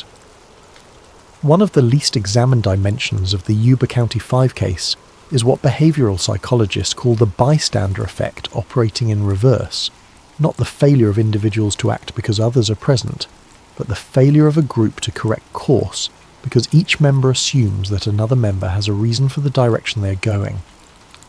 When 5 people are in a car, and the car is moving, there is a diffusion of navigational responsibility. The driver drives. The passengers trust the driver. If the driver seems confident, if he is not expressing uncertainty, if he is not slowing down and asking for directions, if the car simply continues to move, the passengers have very little motivation to intervene. Even if each passenger privately feels that something might be wrong, the presence of the others and the apparent normalcy of the situation suppresses the individual impulse to speak up. Jack Madruga was the driver. He owned the car. He was the one the others would naturally have deferred to on questions of navigation and route. If Madruga believed they were going the right way, or if something had convinced him that the mountain road was in fact the correct path, the others would have had very little basis on which to challenge that belief. And there is a particular vulnerability here that deserves to be stated plainly. The men who were in that car had, in varying degrees, spent their lives in systems of support and supervision, where the authority of others, caregivers, organisation staff, family members, was a primary organising principle of daily life. Not because they lacked intelligence or dignity, but because the structure of support for people with developmental and intellectual disabilities in 1978 was built around guidance and direction from others, following an authority figure, following an instruction, trusting that the person with apparent confidence in the situation knows what they are doing. These were not just social tendencies for these 5 men. They were, in many respects, learned behaviours reinforced by years of existing within systems of care. That context does not diminish them. It humanises them. It explains, in a way that no amount of terrain analysis can fully explain, why 5 men in a working car might have continued driving in the wrong direction for a very long time, and it makes the question of what they encountered, or who they encountered, on that mountain road even more significant. Because if there was a figure of perceived authority on that road, the 5 men from Marysville were among the people most likely to respond to that authority with compliance rather than challenge. The specificity of the route-independent researchers studying the case have spent considerable effort mapping the probable route of the Mercury Montego from Chico to the point where it was found. What they have consistently noted is the specificity of the turns required. To drive from Chico to the area where the car was found, you do not simply drift off course. You do not take one wrong turn and find yourself gradually moving in the wrong direction. You make a sequence of specific choices, turns at specific intersections, selections between alternate routes, that cumulatively take you up into the foothills and toward the mountains. Each turn is a decision, and the decisions, when traced on a map, form a line that moves consistently in one direction, away from the valley, away from Marysville, away from home, and toward the high country of the Sierra Nevada. Some researchers have noted that the route the car appears to have taken is consistent with someone who is either familiar with those roads or following something, another vehicle, a set of directions, a sequence of instructions that imposed a consistent direction on the journey. The alternative explanation is that Jack Madruga, navigating unfamiliar mountain roads at night, made a series of wrong turns that happened to all point in the same direction. This is possible. Wrong turns do not always cancel each other out. It is entirely conceivable that a driver who is lost can compound his lostness in a consistent direction simply by making choices that feel, in the moment, like corrections. But the specificity of the route continues to trouble those who look at it carefully, because the wrong turns that got these 5 men so far into the mountains are not the kind of diffuse, scattered mistakes that a genuinely disoriented driver typically makes. They are focused, directed, persistent. The question of time. Another element of this case that tends to get less attention than it deserves is the question of how long the journey took. The basketball game ended. The group stopped at a convenience store, and then, at some point, they were on a mountain road 60 or more miles from where they should have been going. That journey, the wrong journey, the one that took them into the mountains instead of home, took time. It was not instantaneous. It was not a single wrong turn at a single intersection. It was an extended drive at night through increasingly remote terrain that lasted long enough to take them deep into the foothills and up toward the forest. During that extended drive, there was time to notice that things were not right. There was time to check landmarks, to recognise that the terrain was becoming unfamiliar, to question whether this was the right road. There was time for one of the passengers to say, "This does not look right," and for the driver to consider that possibility. That time passed without any of those things apparently happening. Which brings us back to the central puzzle. Why did they keep going? If they were following another vehicle, the answer is that the vehicle in front of them kept moving, and they kept following it. If they were responding to a figure of perceived authority, the answer is that the authority had not yet indicated they should stop. If they were simply lost, the answer is that the disorientation was severe enough to suppress the corrective instincts that should have kicked in long before they reached the mountain road.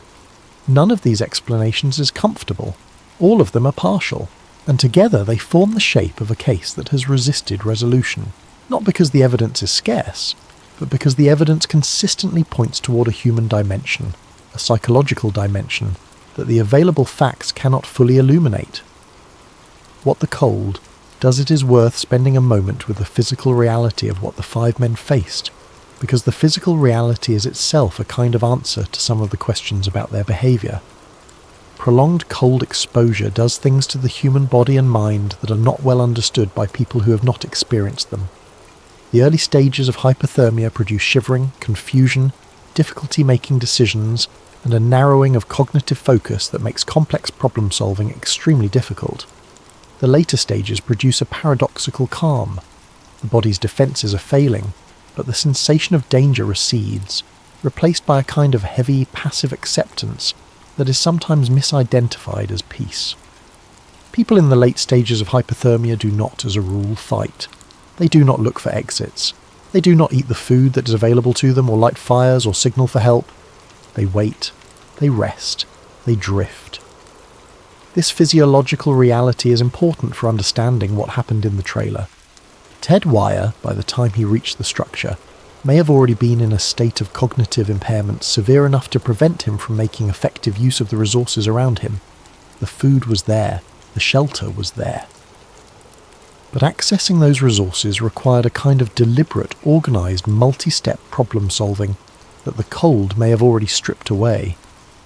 This is the most charitable and in some ways the most credible explanation for the passivity in the trailer. Not psychological manipulation, not learned helplessness, not the removal of an authority figure, but the simple, terrible physics of a body that has been cold for too long, in a mind that can no longer organise itself around survival. And yet, the cold does not explain why they left the car. The cold does not explain the route. The cold does not explain Gary Mathias. The cold explains the ending. It does not explain the beginning. the lasting resonance of an unsolved case. Cases like the Yuba County 5 have a particular kind of cultural resonance that solved cases rarely achieve. When a crime is solved, when a mystery is explained, when the loose ends are tied and the cause is established and the verdict is delivered, the case closes. It becomes history. It becomes something that happened and then was resolved. Unsolved cases do not close. They remain open, not just in the technical sense of the investigation, but in the psychological sense of the people who follow them. The questions continue to be asked. The evidence continues to be examined. New frameworks continue to be applied. New investigators continue to bring their perspectives. New generations of people encounter the case and find in it something that the previous generation also found and could not fully articulate. What they find in this case is the particular discomfort of a story that begins in the entirely ordinary, a basketball game, a group of friends, a Friday night, and arrives somewhere so far from ordinary that the distance between the 2 points cannot be crossed by any conventional explanation. That distance is what keeps people coming back, because we live our ordinary lives assuming that the familiar world is stable, that the routes we know will take us where they always have, that the car will start and the road will be the road, and the night will end with us safely at home. The Yuba County 5 case is, among other things, a reminder that this assumption is not guaranteed, that the ordinary can tip into the strange without warning, without reason, without any opportunity to correct course, and that sometimes, in ways that no one can fully explain, people walk away from safety and into the dark,